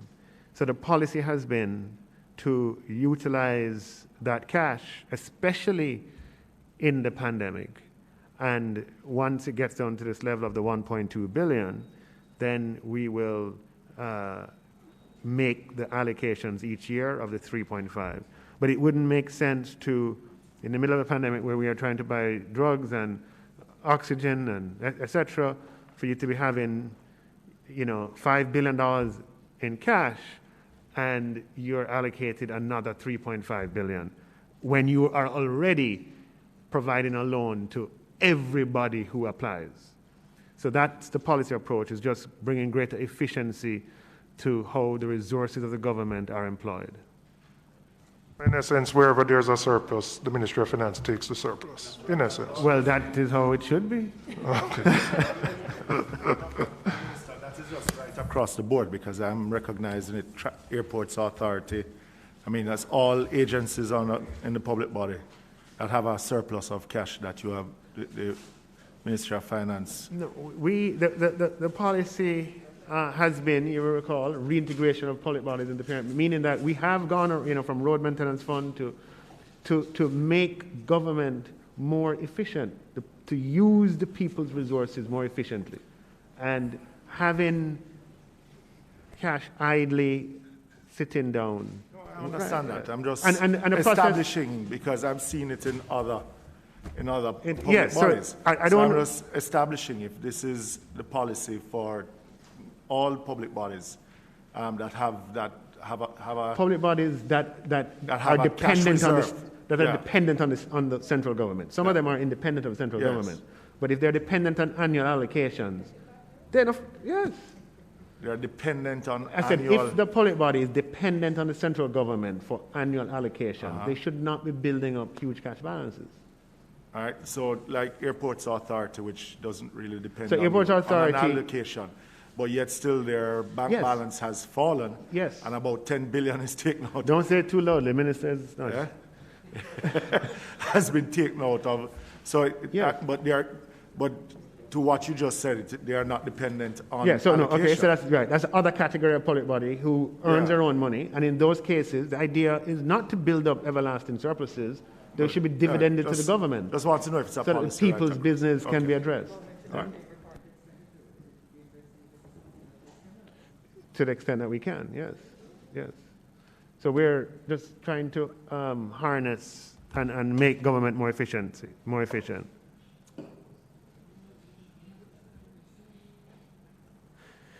Yeah, so I thought as much. Just on the harmonization question that you had asked, this was more it was a projection of harmonization. It didn't occur during the year. And the projection relates to the government's, it didn't occur during last year, but it needs to occur at some point. The government has a $25 million US dollar equity contribution to the Harmony Co project. How it is, the structure of the financing, okay, you remember we have 50-50 joint venture partner with Tavistock, and as joint venture partners, both partners are going to inject $25 million US dollars, which is about 3.5 billion. And on top of that equity injection, they'll have other investments of equities from other institutional investors and then loans. And from those proceeds, the project will be built. In 2021, Harmonization was projecting that they would have borrowed the funds to finance their equity contribution. And they did not pursue that. They didn't get any approval for pursuing that.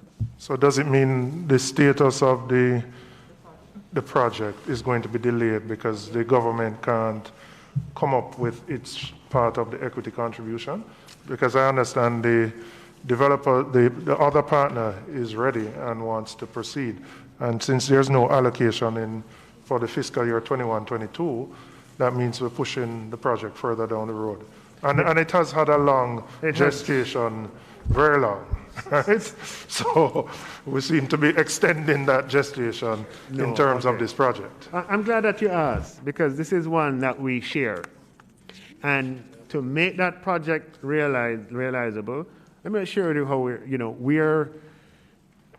the government 12 years ago would have made, certain commitments, and lots of things have happened in between. The inability of the project developers to complete the financing because of the global financial crisis back in 08-09, and many other factors. But we continue to pursue it, and we believe that we have an avenue through which it can be achieved, but we want it to be done transparently. We are reviewing how the government can meet its particular equity contribution, and to the extent that Tavistock is ready to go, we will find a way for our portion to be met. I remind you that the shareholders of Harmonization are the Development Bank of Jamaica and the National Housing Trust. Colleagues, anybody has any question? I'm good for Ministry of Finance.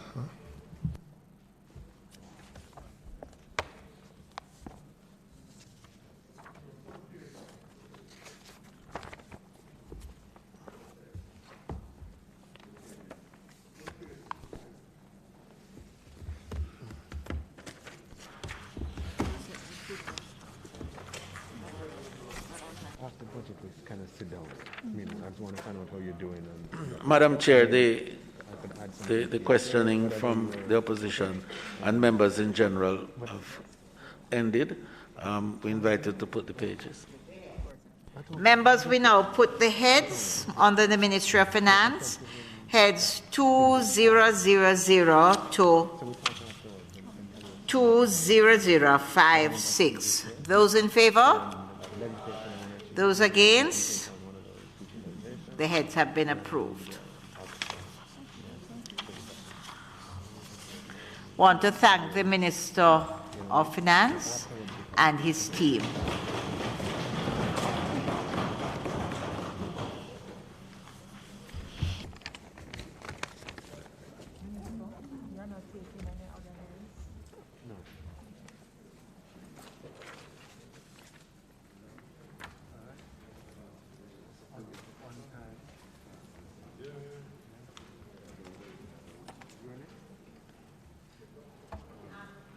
Green, can I invite you to sit?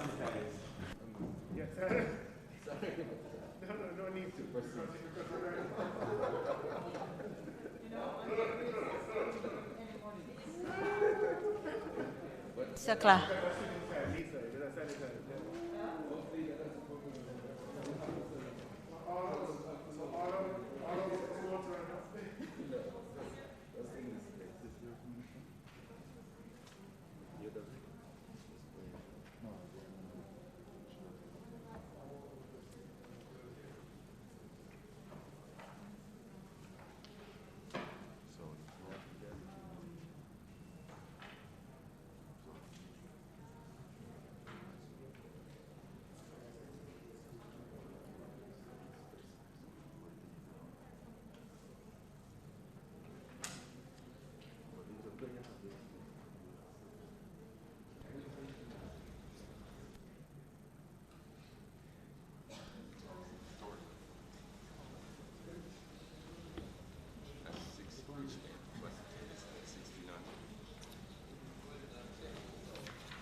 Yeah, they know them.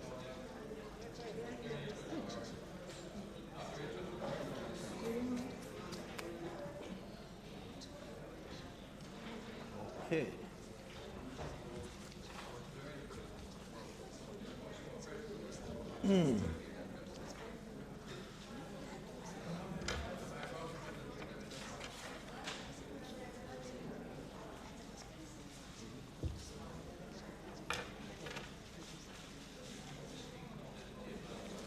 Right, in the spirit of everything, it's a brief.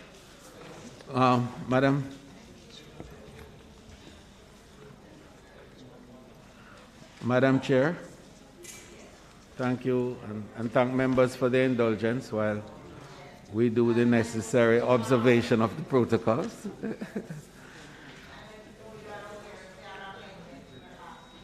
Yes, so yes, in the course of my opening remark, Madam Chair, I'm going to propose an amendment in terms of the performance for tourism fiscal year 21-22.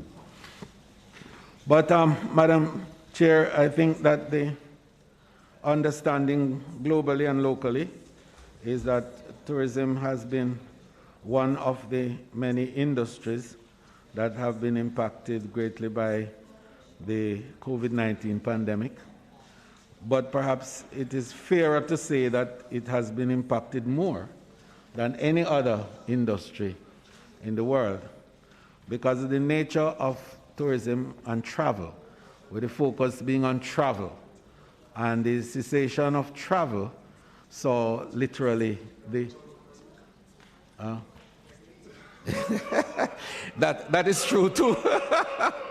Yeah. Don't go there in terms of any impact on a person. But yes, so travel has literally ceased in most of the destinations of the world. And while air travel, Madam Chair, saw significant reduction, cruise travel went to absolute zero.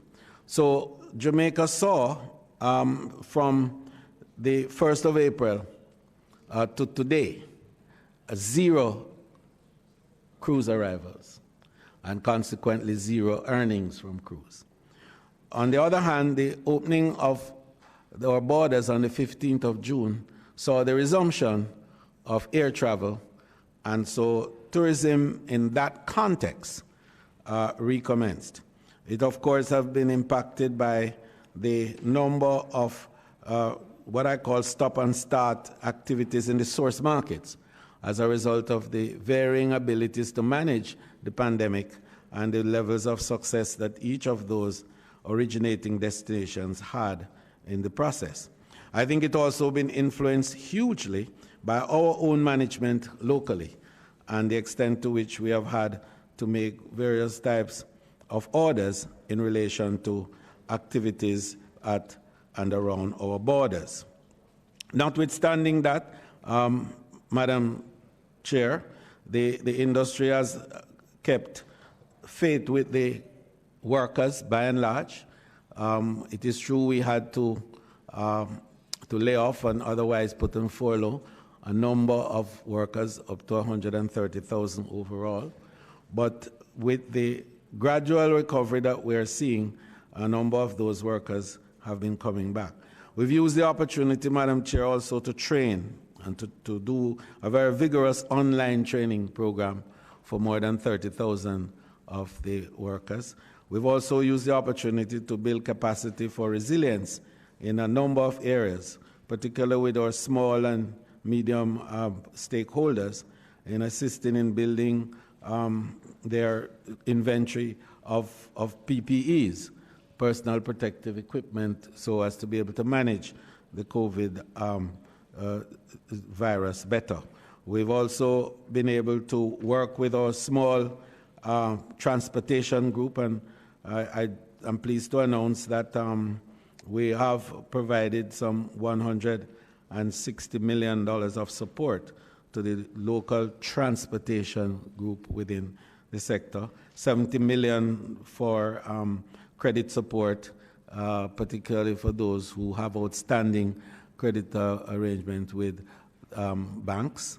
And we've been able to offer that to enable them to cushion the impact of the payments that they have to make over the next year. We also were able to work with the Ministry of Finance to get the stimulus program going for the industry with the CARE program and the BEST program, as is well known. The way forward for us, Madam Chair, is that this budget, as crafted, will build a capacity for us to enhance 3 areas. One, destination assurance, and that is to build out the infrastructure that is required to make the visitors feel comfortable and safe when they are in our destination. And with that, we have been crafting the landmark Jamaica Cares program, which will be a huge marketing tool for us, but also an assurance that when visitors come here, that they will be in what we call a tourism bubble, which is commonly referred to as the resilient corridor, and that within that area, they can have the benefit of more than 85% of all the tourism assets that are in the country, but in an atmosphere where there's COVID compliance of all the stakeholders and assurance that their health arrangements will be taken care of. Secondly, we want to create new destinations. There are 2 new destinations to be created. St. Thomas is the new frontier. We have done the planning already for it. And the design has been done, and we're going to roll that out in this fiscal year. And then the South Coast Development Plan, which is a program to be implemented. We have not completed that as yet. We've started with Negril, and we're going to continue on the South Coast. And finally, in this area, we will be focusing in the recovery on the United States and the UK primarily as a market for our focus in this immediate with COVID, post-COVID period. I think that the vaccination program globally will inform very much how we accelerate our marketing efforts in these source countries. But the reports that we have so far are indicating that the U.S. is very aggressive with its vaccination program, and we should have, I think, based on today's report, up to 60% coverage of the United States market by the end of May of this year, which is very significant, I think, for us. The UK has had over 50% already, and that's good. So we think that our proximity to the US, the integrity of our promise as a destination, and the knowledge of Jamaica as a really very strong destination with the quality products that we have will put us in a good position to benefit from this development in those 2 source markets. Airlift for us, and we have seen a strong surge in airlift, which is a positive. When airlines are willing to schedule flights into your destination, it speaks well to your ability to recover and recover quickly. So in closing my preliminary comments, Madam Chair, I would like to indicate that the development plans that we have for the various resort areas are affected somewhat by the budgetary allocations for this year, and I think all of us are challenged in that regard. But I want the point to be made that those projects which are currently on stream will continue. So the beach programs that we have outlined will continue, and a number of other community development projects will continue. Spruce Up, yes, MPs will continue. In fact, we're allocating $3 million per constituency for it. Remember always that these are going to be projects that add value to the product in your constituency. And I'm proud of what has been happening so far. I must say that we've been cutting ribbons all around, and we see good result from the program, and it will continue.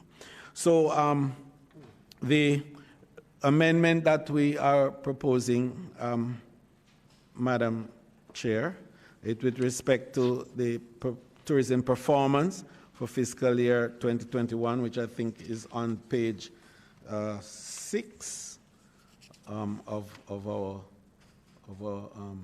budget, and that is to replace the narrative that is there, which says estimated gross earnings from the industry in fiscal year 2021 to 22 are projected at 2.2 billion US. That projection was made prior to the latest developments in the market, so we have to make some revisions. Corresponding with visitor arrival of 3.04 million stopover arrivals. 3.4 million visitors. Stopover arrivals 1.98 and cruise 1.04. And also gross earnings for 2021 are estimated at 1.21 billion, a 65% decline over 2019-20, with stopover arrivals of 0.616 million, a 75% decline, and cruise arrivals of 0, which will be a 100% decline over the previous period. We are going to replace that narrative with the following, with your support, Chair. The estimated gross earnings from tourism in fiscal 2021-22 of 1.87 billion, corresponding with visitor arrivals of 1.6 million. And that compares to the 2021 estimate of 0.881 billion and also 0.480 million visitors. So the general outlook then for the upcoming fiscal will realize growth of 122% on earnings and 236% in visitor arrivals. Visitor arrivals are projected as follows. Stopover, 1.043 million, a 117% increase over the year. And cruise shipping, 0.570 million, that is 570,000, and that will be a 100% increase over the previous period. Those statistics are reflective of what the position will be. They are very flattering, and we recognize why, because as I indicated earlier, the industry literally came to a halt, and the numbers that we have are almost starting from ground zero. So, Madam Speaker, may it please you, and just to indicate that the Ministry of Tourism will be undertaking a reset of the tourism industry in Jamaica with a greater focus on the supply side. That is to enable more of the local suppliers of tourism goods and services to be inserted in the value chain so that a larger portion of the US dollar that we earn from tourism will remain in our destination. May it please you, Madam Chair. Thank you, Madam Chair. Minister, I'm in the hot seat today representing Senator Janice Allen. And I want to thank you for your statement. And I want to also say it is good to see the Permanent Secretary and directors from JTB, TEF, and TPDCO. No doubt COVID has affected you because normally the entire gallery would be filled with members from the Ministry of Tourism and its various agencies. So what I'm about to convey represents not only Senator Allen's questions, but I'm sure members from the opposition will have questions that they'll have to ask. So I will open with her statement. Jamaica is faced with many challenges which cannot go unnoticed. As a tourism-dependent country, we must move with deliberate intention to find innovative ways to rebuild after the ravages of COVID-19. The fact that we have not yet begun our vaccination program, and many of our competitors in the region are far advanced, Jamaica has some catching up to do. And I'm not sure if you're aware, but Britain says it will have herd immunity by possibly July. So perhaps Barbados will be taking advantage of their visitors coming forward, and I'm hoping Jamaica will be able to get our vaccination program going. So, Minister, businesses have been shattered. Many of us have workers who have lost their jobs. The ministry should therefore have cast a budget with a very clear priority of recovery and rebuild within a stimulus program especially for smaller operators. According to all of the data that I have seen, and that is out there, and you've alluded to some of it, tourism is down by 82%. And one of the things that we've seen is that occupancy, even for February, for those of us that are up and down the North Coast because of our constituencies, the figures that we're seeing is down by 15%. So the time for visionary leadership and political will and collaboration and cooperation with a plan for diversification is now. I hear you say reset, but is it really reset, or do we really need to find creative mechanisms to build out our tourism brand to other kinds of attractions that will cater to a post-COVID world?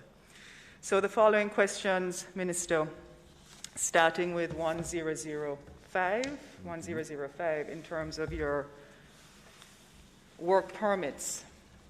And based on the downturn in tourism and your building out, and for us to actually get back on our feet, you show support here for processing work permits and certainly the incentives for ground transportation in that sector. But in light of the downturn, can you justify your spend along this line of about 106 million? I see some of it going into salaries, etc., but you just want to tell us a little bit about what is your justification. Are we processing more work permits? Are more people coming in? Let's see that. On page 5, you're saying? 15,000. 15, we're not 15,000, 17,000, sorry, 17,004. 17,004? Yeah, go on 17,004. You'll see where on the 1005 under direction and administration, come down, it's under Devon House, Milk River, etc. Right. But we don't see any costs involved there. No, I'm not saying that it is costing the government that. I'm just asking if in terms of the direction, the administration for the work permits. If you say that there's a downturn in tourism. But we haven't seen any difference in terms of an uptick on applications for work permits. But you would recall that the plants are still open, and the leadership of those areas where expatriates are, you would have to retain, because these represent the partners for investors who are in our country. So if you are asking in terms of how, do we intend to move the way forward in terms of human capital development, which I think is an important discussion, we can tell you that we have established the Jamaica Center for Tourism Innovation, have trained and certified more than 20,000 workers already, and putting them in a position where they can be able to have not just portability, that is to move from one place to the other, but mobility within the organization. And that is the single most important element to reduce the expatriate, worker arrangement in your space. So we are building that capacity. We are training our workers. We are certifying for expatriate workers over Jamaican workers. Yeah. So that's the point. You said yes? No. What we're saying is that we build capacity to be able to take charge of every element of management within the industry. No, but you said expatriate workers.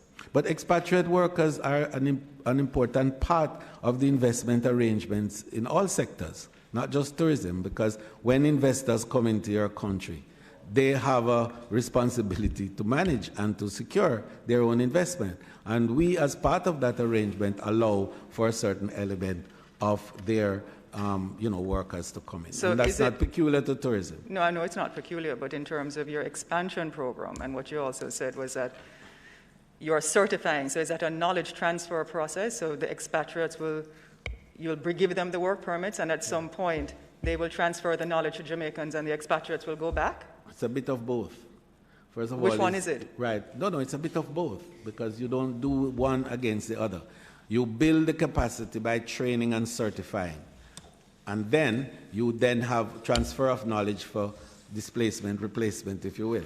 In other words, one of the conditions that we're making for approving work permits in the future, is that there is a fixed program for knowledge transfer, but more important, for the training and development of our persons to be able to replace them. So that is in the future, but you said it was actually happening now. Indeed. I won't take you up on moving the goalpost in your narrative, Minister, but it keeps moving based on what you're saying.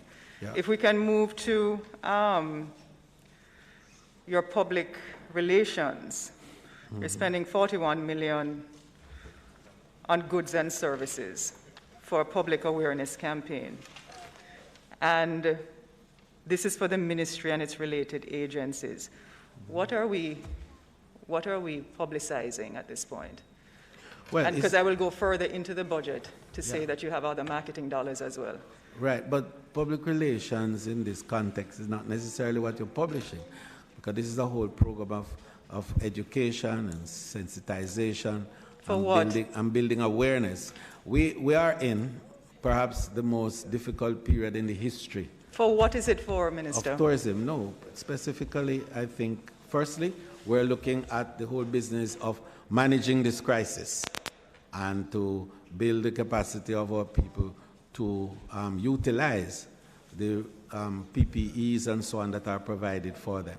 We spend quite a bit on providing these PPEs, and so we have to also train and to educate how to use and to use them properly.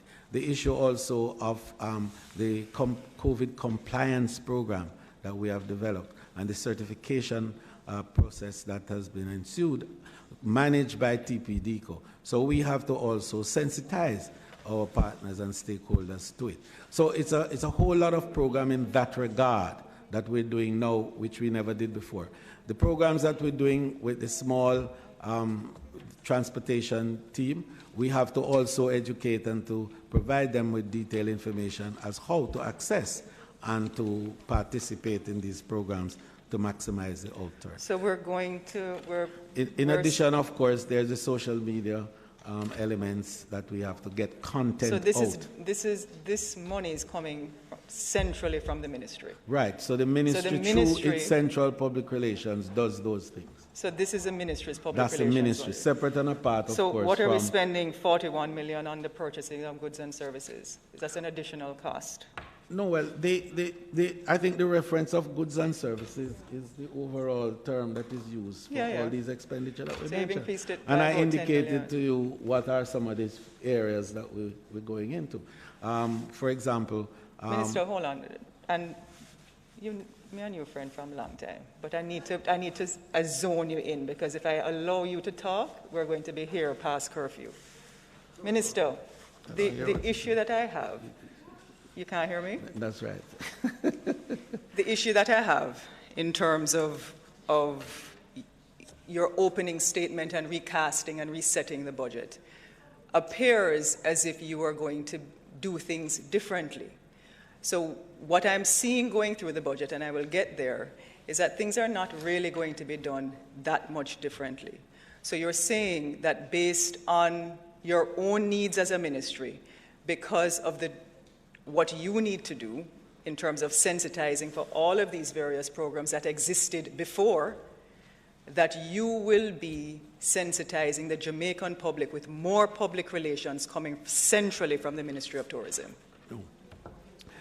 Firstly, the resetting is not doing everything differently. Is adding value to the things that you now do, so that you are more efficient and that you provide greater value to the recipients. And that's a critical understanding that must be had. Resetting doesn't necessarily mean everything is changing. What it means, however, is that you're going to add value. And so the expenditures will follow the same line overall, but it's the content that you now have to consider. And the content we talk about here, as I mentioned earlier, and the new content which will come as we morph and pivot. And this is a period where it's very difficult sometimes to pin down every element of content, because we are in a changing and ever-evolving situation, and we have to be able to adapt and to pivot and to reposition. So you want to tell, well, on page 17,006, Minister. Right under where you change the figures in terms of your projected arrivals. Does your marketing budget remain the same, the 3.2 billion? Yes. Yes, the marketing budget remains the same. It's a challenging budget, I must say. It is a challenging budget, but we are working closely, with the digital platforms and benefiting from much of the social media activities. We're building content, and we're using a lot of our own local content and local technology here to do that. So we are doing less of what you call media advertising in the traditional sense, and doing more of the newer advertising arrangements through the platforms. So I agree with you, the dollar figure there, especially given the exchange rate and, our expenditure on you wanted a little marketing more. We would have wanted more. It has remained the same. But we have to work with it, and we have had good responses. And I must say, and allow me to, I really want to commend the team that we have in the field. Yeah. They have done marvelously with the resources that we have, and they have built out a Jamaica position in the market that is enviable. So, and I want to use the opportunity to recognize them and to commend. In terms of, with the downturn and with what happened in COVID, the marketing budget that was there for the last financial year, how did you actually implement it? And what were some of the mechanisms that you used to Well, I tell you, a lot of what we had to do you had any savings? Yes, there were savings. Of course, you saw that there was a second and third supplementary estimate from which tourism had to make a contribution. So there's that. But what we have done in the last 3 months, I think, is perhaps the point you're really making, in that what might have appeared to be a savings, we have now to use to ramp up, because the vaccine program has become far more ambitious than we thought. So the source markets are now opening up, and we are getting responses from airlines and so on, which we never anticipated, 3 months ago. So now, up to last night, if I'm allowed to say, the director and the new PR team were together with us working through now some new strategies which are going to require some new expenditure in this time. So, yes, I agree with you, but we are going to be ramping up in the next couple of weeks, and much of what might have been left over from the last budget is going to be utilized heavily in this month of March and into April. And what are some of the things that you're going to be doing? Well, for example, the Jamaica Cares program, which we are about to roll out, which is a earth-shaking, in my mind, a global recognized program of end-to-end health logistics, and a program that allows visitors who come into our destination to have, among other things, a coverage before they even get here. So if they get ill, they can be hospitalized at no expense to the state. If they need quarantining, it's done at no expense to the state. If they are to be repatriated because they are ill and very sick, they can be flown back to their country at no expense to the state, and it will be covered by a single payment that they would make before coming to Jamaica. Funnily, this morning, just before I left you, I went on the World Economic Forum platform, where they were talking about what the world needs is a program like that, in order to ensure that the small countries like Jamaica and Israel are not left behind. Because in this period when countries are going to be requiring vaccination and for their people to be vaccinated even before they leave, they want also to go to destination where they are assured that there is health logistics to take care of them. So Jamaica is ahead of the game, and it's a cost, and we have to deal with that over the next few months. Since you have suggested, and I think the rest of the world is moving in that direction, do you really anticipate the kinds of meeting and conventions that we used to have? So the 230 million that you have in there, are you going to be, which is allocated along conferences that's MBCC really just to maintain the just place? cost to maintain the places. It's not in anticipation of any serious marketing activities or a lot of. But we have been very creative, I must tell you. I think Mr. White wants to say something too. No. Oh, okay. We have been very creative in terms of doing that because we've done virtual weddings, as you know. We've literally married over 100 couples virtually from Laughing Waters. I mean, we have had events at the center, which with 10, 15 people there, but with a coverage of a couple 100 million across the world. Right. So we are doing our best in terms of maintaining that. Weddings are still happening, as you know, albeit a smaller number. But the use of virtual technology has helped us greatly. But to make a point, member, you're right. The 230 million is primarily for keeping the plant and paying the bills. And so this has remained constant for the last 4 years at 230 million? Pretty much. That's a contribution that the ministry makes to the overall management of the center. Can I just ask a question? Sure. I was looking here at the tax receipts and looking back at your advertising budget, meaning your room tax, passenger levy. Mm-hmm. And I mean, the estimation here is not showing much growth over this financial year that is ending, meaning in the guest accommodation taxes, which would mean that the Ministry of Finance is not expecting much of a growth. And I hear you with the 100%, and any growth is positive at this point in time. Yeah.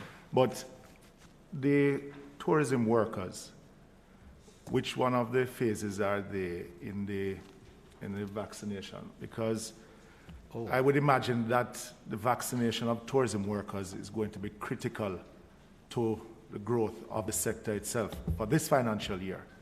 As you have said in media statements, that most likely the world will be going where there will be publications of where there is herd immunity from where there isn't any. So seeing that we are expecting that tourism workers is to be vaccinated at least by the end of the year, you expect that not having them earlier would affect the return of some level of normalcy to the sector? Well, the schedule, as we understand it, will see tourism workers in the second phase. And that second phase, based on the scheduling, should begin towards the end of May into June. So tourism workers as a discrete subset will begin to be vaccinated heavily, I think, at the end of May into June. But you would appreciate that based on the first category, a number of tourism workers will be involved in that because of their age or because of comorbidities or whatever other conditions that the Ministry of Health has set to enable the first respondents, so to speak, to be covered. So we think that, yes, and we take your point very well, but in looking at what is necessary for the overall effective completion of the vaccination process. I think that we'd have wished that it was yesterday, of course, but I think May to June is a reasonable time based on the program. Minister, if you go down to 12513 on the Jamaica vacations. Under? Page 17,007. Yes, Jamaica vacations? Yeah. Yes. That is the 430 million. I noted your excitement with the level of airline uptake that's coming. And what I also remember is that we used to incentivize seats coming. I know you had some savings in the last budget based on what happened with COVID. And I'm assuming the Minister of Finance took it back. Yeah. Well, you know how that goes. Yes, we don't have a cruel budgeting. Right. So if it is that there is excitement, is this 430 million realistic? and what does it cover, and how many airlines and seats can we expect to see over this tourism period? Well, I think that it's realistic from the point of view that payments where support for lift is concerned staggers. So, for example, we pay on seat delivered, let's say. So if you have a program that's going to run for 3 months with, say, 10 rotations, that is 10 flights for the period from whichever part of the world, we wouldn't pay you until the end of that. So even though the commitment is there now, the payment would be staggered. You want to share how many seats you, how many... So, what's the exact number? The seats in terms of the seats of, yes, for child. About 250,000 seats for the charters, yeah. Minister, I want to ask a question as it relates to the same seat support. Looking at the numbers, I see where you budgeted $453 million for 2019-20. Actual outturn for 2021 was 410, and now we're at 430. I just want to know that the outturn for 2021 in light of the contraction in the industry, which started taking effect around, say, the 5th month of the year in 2020, and for the remaining period of the year, whether we got value for money in terms of the 410 spent for that period, and when you juxtapose that against a proposal of 430 for this fiscal year, assuming that the numbers are not going to start to rise, or significant numbers from, say, June onwards, because of the whole vaccination program. I think, let me clarify for you. 9 months, yes. Let me clarify for that. Because of what I explained to Member Hannah in relation to how the process goes and what you call the staggering of payment. So much of the payments that would have been made in 2020-21 are from 2019-20 activities that roll over. But because you can't accrue, you have to pay it from the existing budget year. So that's how that is reflected. And a similar way for 21-22 now, with the energies that is being generated. And I must say this, that I am amazed the countries in Europe that are already, airlines that are already filing, right, for schedules to fly into Jamaica, you know, for summer and beyond. There's very little activity for now, as you know, but summer is really looking good. The pacing has picked up significantly, and especially with the news about the vaccine activities, you know, we are seeing quite a bit of energy there. The truth is, team, that the pent-up demand for travel in the world is humongous. And we feel that the early starts are going to be for shorter destinations. The U.S., in our mind, is the #1, of course, in the world. And flying to Jamaica, 1.5 hours from Miami, 3 hours from New York, and so on, is still a shorter distance than New York to Los Angeles, etc., etc. So we think that Jamaica is in a good position to capitalize on that. Thank you, Minister. I'm glad you gave that explanation, because anyone just looking at the numbers would have concerns that in such a time and in such an economy and the challenge we're facing as a country, that we are seeing this amount being spent. But I'm happy that you made the intervention in terms of explaining it. You mentioned pent-up demand in terms of traveling. I was also thinking, as you mentioned, pent-up demand. There are so many other pent-up things that would be almost as orgasmic as traveling when it reopens back. Well, you are the spokesman on health.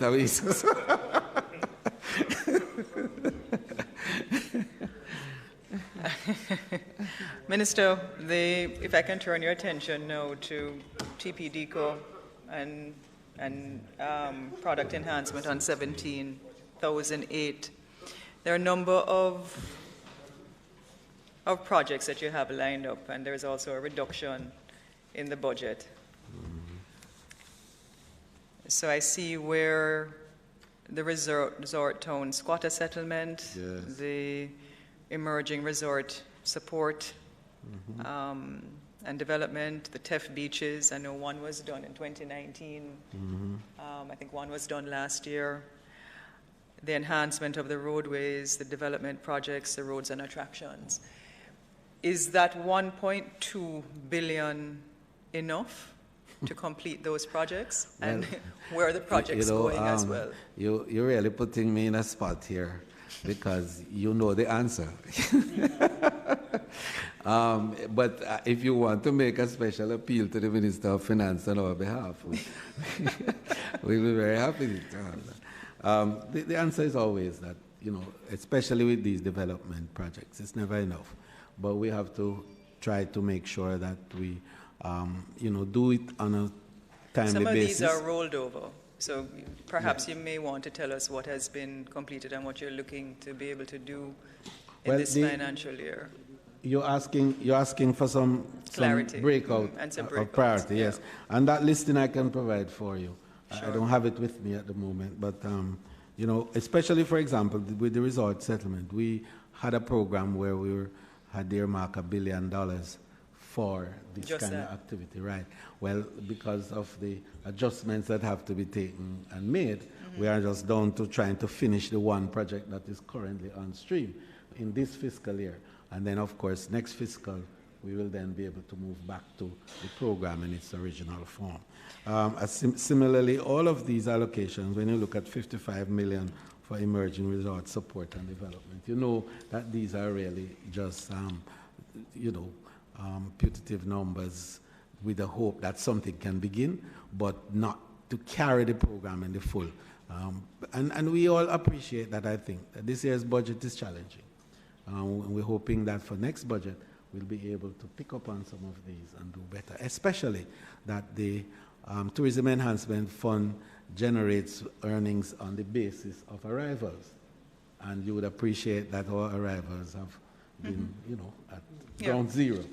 But with the proposals that you see before us and the ambition that is out there in the market, we are going to see numbers increasing significantly, and we'll be able to get more funding, Minister, I'm sure, for there are those two areas. other questions from colleagues. Minister, you mentioned the reset,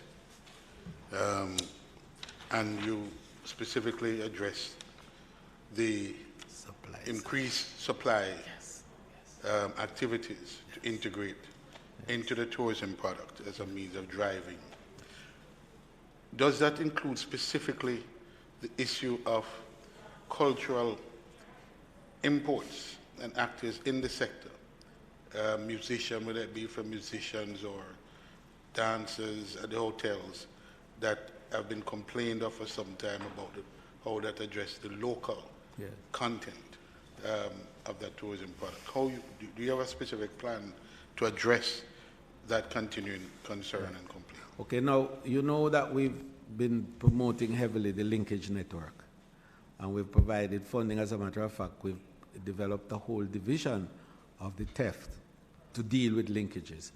And in doing so, we're training the entertainment sector to be responsive to tourism-specific programs. And we have DJ certification program. We've graduated a number of them already, and we're looking at how to make sure that our local input for entertainment is at the highest level possible. So definitely that's a focus. The other big focus is agriculture, as I think you appreciate. We've gone with Ministry of Agriculture in this with RADA. We partner with RADA. We've looked at what are the type of products that the industry really needs, because it's not enough to just say we are producing agricultural products. But when the visitors come, they really don't like that. We have to give what they require. So we go and plant, and a whole planting program now to ensure that what we are growing is what is required. So it's a whole program. Similarly with manufacturing, for furniture and for all the other equipment and so on that we use in the industry. The good news, if there's any, is that we are at a point where the consumption and production patterns can be influenced, because we're now not looking to feed 4 million people like we were doing in 2019-20. We are now down to a few 100,000. So the demand for local goods can be met from our local supplies easier. And we build as we go along, while we build the capacity of our farmers and our manufacturers and our service providers and our entertainers and everybody to deliver against that increased demand over time. So that's what resetting is about. It's about building what I call a logistics supply hub, to use your term, to train, develop, and to build the capacity for us to be able to supply what tourism needs. Minister, as I watch what is happening with the COVID nationalism, countries focus only on and vaccinating even their children. There is the emerging discussion about a passport, a COVID passport, for persons leaving or entering countries. If we proceed apace in the United States, as they're now suggesting, should there be any lag in our program here, and you have the regulatory mechanism or the device, the tool of a passport for persons leaving or entering the US and Europe, I would imagine. How concerned are you about how that will impact the timing of the take-up in our tourism sector? Right. You know, it's interesting you asked that question. It's a really good question. And the Jamaica Cares program that I mentioned to you, right, it anticipates that. As a matter of fact, we at Jamaica, in terms of our own thought leadership in tourism, have proposed a digital health passport, which would have barcoded all the relevant protocols that are required, and also what countries require of visitors to enter their borders. So that, for example, there would be indication for testing. So you show on the passport that you've had a negative test within the 72 hours, that you have been vaccinated, you have 2 vaccinations, as the case might be, that you have passed whatever other requirements, because each country has a set of requirements, but that you would have been able to pass that. Now, IATA, which is the International Aviation that deals with that, they are part of that process, and the airlines have all been. So a common platform is being established globally to enable this compliance to be achieved and for seamlessness in travel through destinations. And that's a very, very important, and Jamaica is not behind in it. We are still to complete an element of the regulations, but we are not behind. As a matter of fact, we are in the leadership of this. And I'm very happy you asked the question. And you're right. And what we are going to find is that with the vaccine nationalism that is emerging, countries are going to require their citizens to go to destinations that have these health logistical arrangements in place. No question about it. And countries are going to be left behind if they aren't compliant. So we are very seized with it, and I just want you to know that certainly by the end of May, we will be in a position to make appropriate. As a matter of fact, I want to put it earlier, by the time I speak in the budget debate, we would have completed that whole arrangement.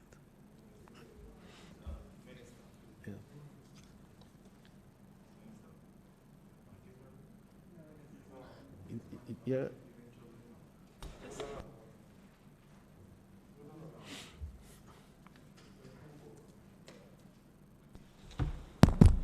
Oh. Minister, I'm still on page 17,009 as it relates to the allocation for rehabilitation and maintenance and repairs. And the question is, of this estimate, what exactly are your plans for the South Coast? And I said this in the context as a member of Parliament representing one of the prime attractions, that is the Milk River Bath. And there is also a road which connects St. Elizabeth, Manchester, and Clarendon. It's called the Coast Road, a very critical network and a corridor that requires serious attention. And I believe that in relation to the South Coast, it is an untapped potential and an opportunity for the tourism sector to really grow and blossom. And so if you look at, for example, the road that takes you to the Milk River Bath, I noted from the throne speech that there is move afoot to amend the Milk River Bath Act. And so if you are going to go that route, where you're going to seek private investment, you have to ensure that the corridors that lead to these attractions are attractive as well. And so at least from the Rest Police Station down to the Milk River Bath, Minister needs so good advocacy. It needs to be addressed, because if you're going to attract investors, that is going to be a sticking point in the whole negotiation process. And I'm speaking for the entire Southern Coast now, and I'm hoping, Minister, that you can answer the question as it relates to what exactly you're planning to do from. I know it's not a lot. I understand the financial constraints you're operating under, but I believe that the South Coast deserves its pound of flesh now. Yeah. Well, you know, in fairness, I think that to your specific point, Member Cousins, I think that the Milk River Bath is on the verge of a renaissance. Only a few days ago, I met with some potential investors. We have to overcome the legal impediment. Yes, we have to overcome that, the legal impediment, as you know, that the benefactor made some stipulations, and we have to clear that in order for us to move forward. So, but we are down the wicket on that. Cabinet gave approvals in relation. We have an enterprise team that is working on it. But then the process, as you know, we have to go to DBJ, and it takes a little time. But just to let you know that, yes, it's on track. Now, as for the roads, yes, actually, we're working with Ministry of Works on that, and I think that the East Coast Road, that's definitely on track, you see, and that's going to make a big difference. It's going to make a big difference, I think, in terms of connectivity within that area. So we work with you on it, of course, as a member, and you can be assured that tourism is very keen on building out that infrastructure to add value to that side of the Minister, I want to segue into Paji. We don't need a road to get to Paji Beach. We have sat in this house, and I think this is the 4th year that we are hearing about the developments of Paji Beach. And each year my constituents listen. They send me the question to remind the minister about Paji. Yes, sir. And they have done so this year again. Right. In fact, I'll tell you, on a GIS program that I heard the latter part of last week, a beach was mentioned in St. Anne, and they didn't hear Paji Beach. And that's what really accelerated the call for me to remind the minister this year at Standing Finance Committee about his 4-year commitment to have Paji Beach continue the development that was proposed for some time ago. So it is spelled Paggee. Correct, Minister. Beach construction, $70 million yes. It's here. So $70 million is allocated for Paji Beach development. In this year, this financial year. Minister. In the new financial year. Warm to Walks Road residential facility. Without a beach in my gully. Minister, wrapping up and winding down, on page 17,012. 17,012. Yeah. Yes. You have some road shows, which you say are virtual road shows. You have about 609 of them. I really feel sorry for you because I know how much you enjoy traveling, and this virtual thing is probably impeding you. I think it's the longest a JLP has ever seen you. Listen, you have been questioning my sanity for a while, and you must stop it. I am not suffering from any travel withdrawal syndrome. Yes, Minister. So the 609 virtual shows are road shows. They're virtual, or do you anticipate? No, virtual. It will be virtual road shows. I mean, okay. And this is a big item. And I think we're going to be collaborating a lot with culture in these areas. But the road shows in the marketplace, you know, our teams in the different source markets. And so they'll be connected with us here, you know, so we could have people like travel agents and tour operators and so on, connecting virtually. Well, those shows are not inexpensive to produce. They're even not, though they're virtual. Know, especially to create the content. So 609 shows. It's small. It's not small. I'm looking at your budget as well, and for promotions. And I know the Minister of Culture, when she comes to you for entertainment budgets as well, to help supplement her budget. But is it realistic? Because producing those big shows with the entertainers and you still have to set it up as if it's even though it's in studio. Right. But you'd appreciate we'd have to do it in a scaled way. Okay. Because all of the projects will not be the same size and scale and cost. Fair enough. So we'll work it through. Fair enough. Minister, I want to thank you. I don't know if there's any other questions colleagues may have. All of us are very, very keen and interested in making sure that Brand Jamaica comes back on stream. It didn't go anywhere, but we really want to come out of this post-COVID fog and get our tourism, our visitors back, get our people back working, get back into communities, and we have to be ready to be able to do it. And so we hope that with your push, our vaccines can start and that our workers can get back to work. It would be remiss of me to be sitting here as the Member of Parliament who has been with you over the last 3 years asking for a particular project using my spruce up, and I see Mr. Stephen Edwards here. It is not for lack of calling his office, and it is a very, very small allocation for a tourism rest stop leading to the Bob Marley Mausoleum, and you have not. You've promised to cut a ribbon there for the last 3 years. Okay. I'm sorry to truncate you, but I sought advice, and I'm told that it is definitely in the budget for this year, and it's 20 million. And I didn't want to even give you the figure because the rest of MPs might be very jealous. No, that's okay. I've been dealing with it. Because normally they get 3 to 4 million. No, that's all right. But that's a very may I also substantial commend the road from St. Anne's Bay to get there that you may want to fix too. So I will turn the last... I think you will have another bite of the cherry when Minister Warmington comes on that question of the road. I will leave the last question. Minister, thank you to you and your team. And Mr. Edwards, I hope you heard that. Final question. 17,004. This 16 million allocation for Milk River Bath, what exactly is that for? Oh, I think 10 million of it might have been utilized already. Yeah. 12 in fact, is to fence the perimeter and to protect the area. Because you know the difficulty there. Okay, of the 16 million on this page, 12 already expended for that purpose. Just thought the clarification. Yeah, One other question. Yes, sure. So, Chairman, it would be remiss of me not to say something when the Minister of Tourism is presenting his budget, particularly because Negril represents 1/3 of the tourist income.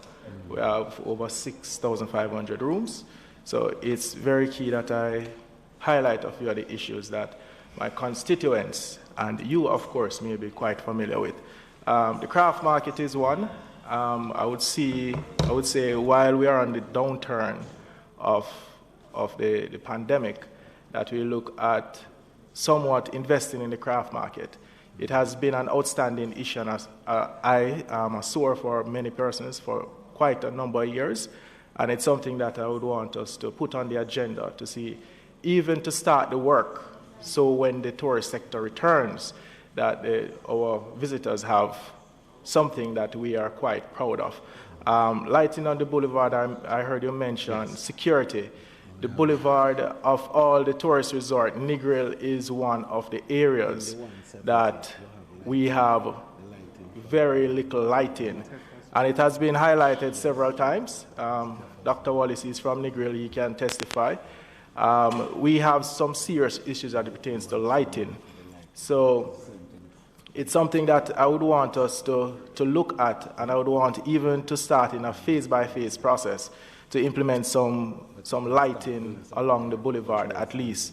And the final project is something relating to the entrance into Negril. This has been a long-standing issue.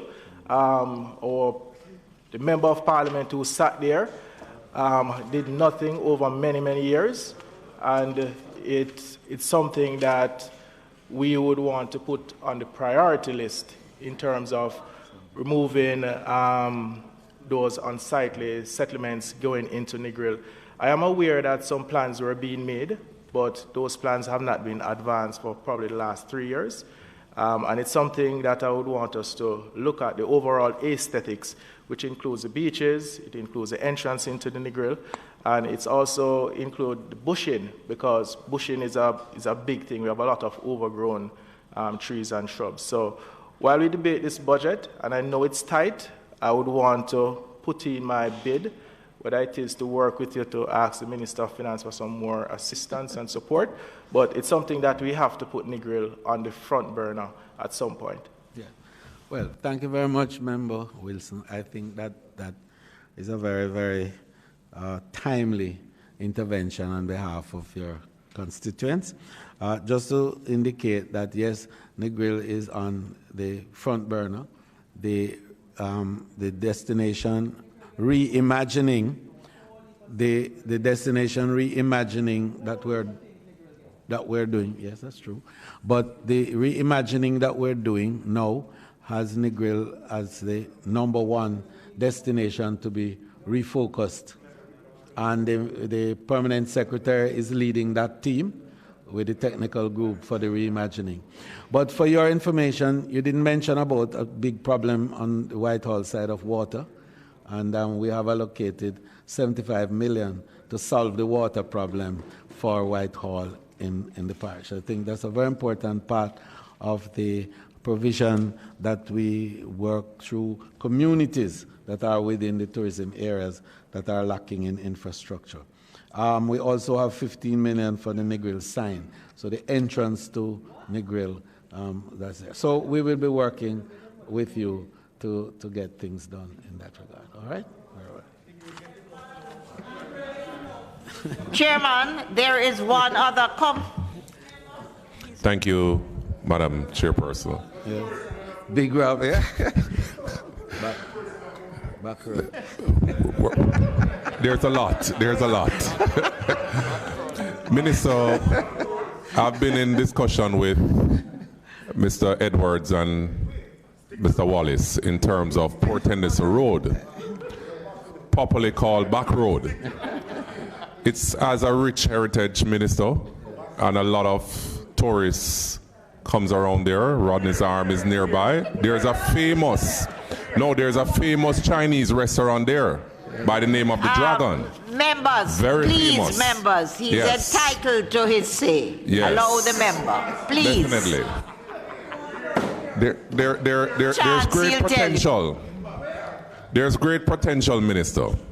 Port Henderson Road. Yes. Popularly called Back Road. There's two fishing villages around there as well. You know, we can create that destination, you know, conducive, move from the south to central as well, conducive to tourism. Also, an area that is called Waterford, where a lot of artists are from. You know, we can turn it into a great Airbnb site as well, right? You have the Rodney's Harm, yes. Minister, and I would want priority. And also an area that is called a climate park. Can turn it into a nice area that is conducive. We want the ministry, with the tight budget that is there, to take consideration to those areas and let us partner together, Sir Wallace, Sir Edwards, and Minister, and see how best we can, you know, revamp the entire area that was mentioned earlier. Yes. Okay, Member Miller, I think in terms of your broader response to policy initiatives by the ministry, I'm to advise you that, yes, that entire area, which includes Rodney's Arm, that includes Port Henderson, that goes all the way around to Green Bay and Manatee Bay, are in consideration because that represents part of the new frontier for tourism development. It's interesting that already we have inquiries from one of the highest end brand in global tourism for a look at the Green Bay area. Amazing. People are seeing what Jamaica has to offer and are talking about 5-6-star hotels in areas like those. So with Port Royal coming on stream, and at a later point I may have something to say, will have something to say on cruise that should hopefully see a beginning in May of this year, May to June of this year. It will change the game a bit in terms of the arrangements that are going to be made for more ports within Jamaica to benefit from stops during the summer and beyond. So the area of Portmore and South St. Catherine, along with Port Royal and downtown Kingston, are definitely on the radar for development and treatment for tourism. No, it was not. Clarion is on. I hear you. Okay. Thank you, team. Page.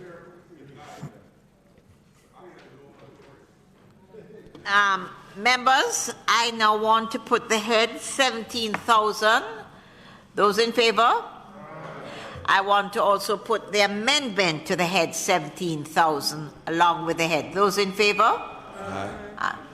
Thank you very much, Minister. Thank you. Thank you, team.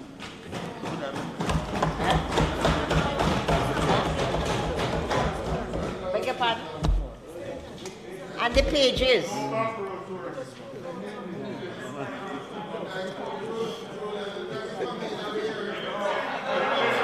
So where are we going now?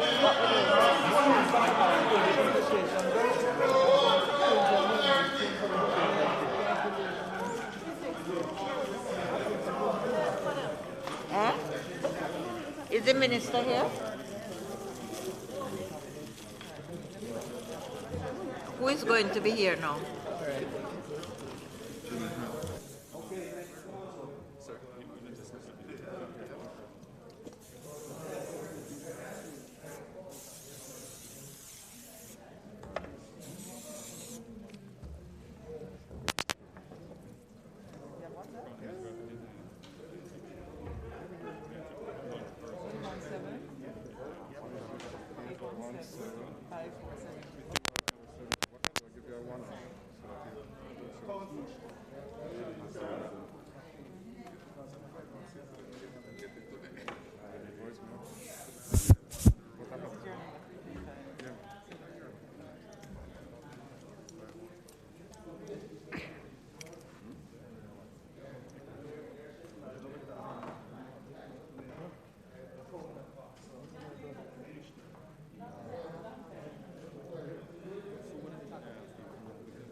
Members, there's a special gift for us. We may break for lunch for 45 minutes.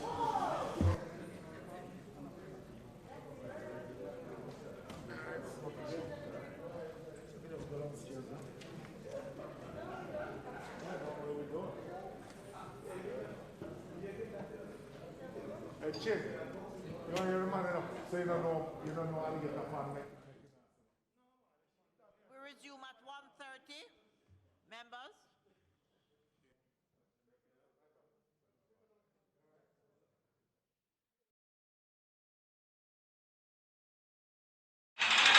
The following is brought to you by MOCA, the major organized crime and anti-corruption agency with kind support of NIA and USAID. Criminal minds think they are cunning. The major organized crime and anti-corruption agency have them running. Your friend a shout, come here. Take time running, are we ready for the ops? Drive up on your block, step out now me block, cyber take away your laptop. Pull up every lock, no evidence to drop. We put it in a cuffs and now we have the underground. Sin you say scam, you better look out for. When you move corrupt, better look out for. They say you get where, look out for. Look out for, look out for. From you say scam, you better look out for. When you move corrupt, better look out for. They say you get where, look out for. Look out for, look out for. The proceeding was brought to you by MOCA, the major organized crime and anti-corruption agency with the kind support of NIA and USAID. Keep we island clean, so clean. From the peaks to the beach, so clean. No dirty up Jamaica, please don't do it. Keep we island clean, so clean. From the peaks to the beach, so clean. No dirty up Jamaica, please don't do it. No dash no paper, no dash no plastic. Dispose your garbage responsibly. No know how to recycle, learn it quick. And if you drop it, better pick up every piece of it. Plastics last forever, don't forget the bits. Cause when them touch the street, them end up in the sea. Collect pan the reef where they fish them feed. And when you want seafood, I eat your eat. Keep island clean, so clean. From the peaks to the beach, so clean. No dirty up Jamaica, please don't do it. No dirty up Jamaica, no dirty up Jamaica, no dirty up Jamaica, no dirty up Jamaica. The single best thing you can do to protect yourself when online shopping is to be careful about who you're giving your payment details to. If you're not entirely sure whether the retailer you're visiting is reliable, do some research to verify its authenticity and its security. Educate yourself. Evolution is a race between predator and prey. And more often than not, speed means survival. Being fast is the name of the game. Prey becomes faster, predator becomes faster. How could fish fly through the water at nearly 70 miles an hour? How could T-Rex evolve to outpace the fastest human? And what happens when we push nature beyond the natural limits? Buckle up. Speed kills. Right now on Evolve.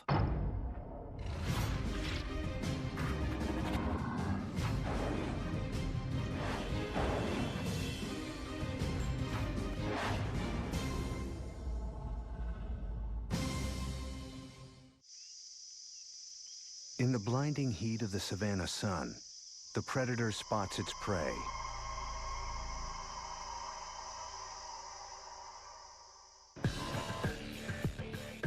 Within 3 seconds, it's reached 60 miles an hour.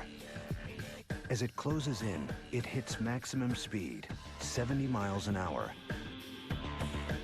The cheetah is the fastest animal on Earth, and its speed has just one purpose: to kill. Speed is sometimes the difference between life and death.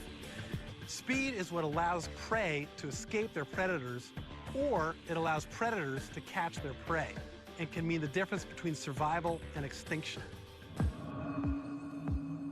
Today, speed gives the cheetah the highest predatory success rate on the savannah. A lone lion catches its prey in 1 of 6 hunts. A full 50% of the time a cheetah hunts, it kills. Cheetahs are the perfectly adapted animal for running. Their bodies have evolved literally from the tip of their nose down to their tail to help them run faster. A wide range of factors affect an animal's speed, environment, body type, predation, and more.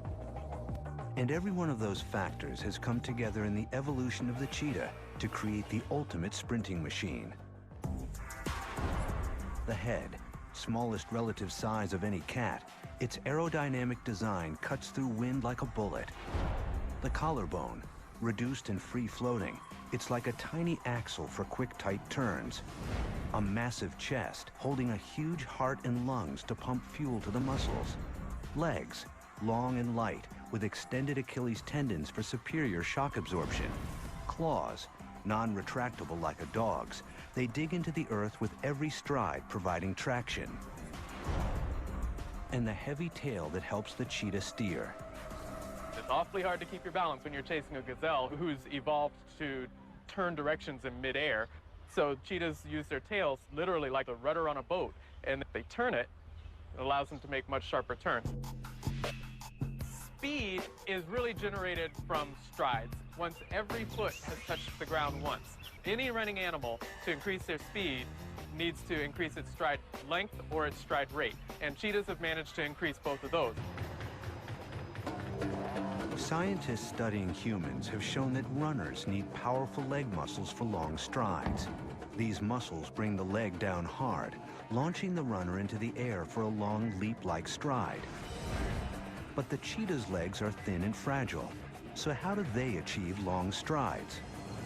Most people assume that cheetah's speed is generated from their legs. They must have really powerful legs. It's actually on their spine. About 60% of a cheetah's muscle mass is packed onto its spine. So if you combine that with those elongated legs, you get an animal who has an average of about a 23-foot stride length. And that's incredible.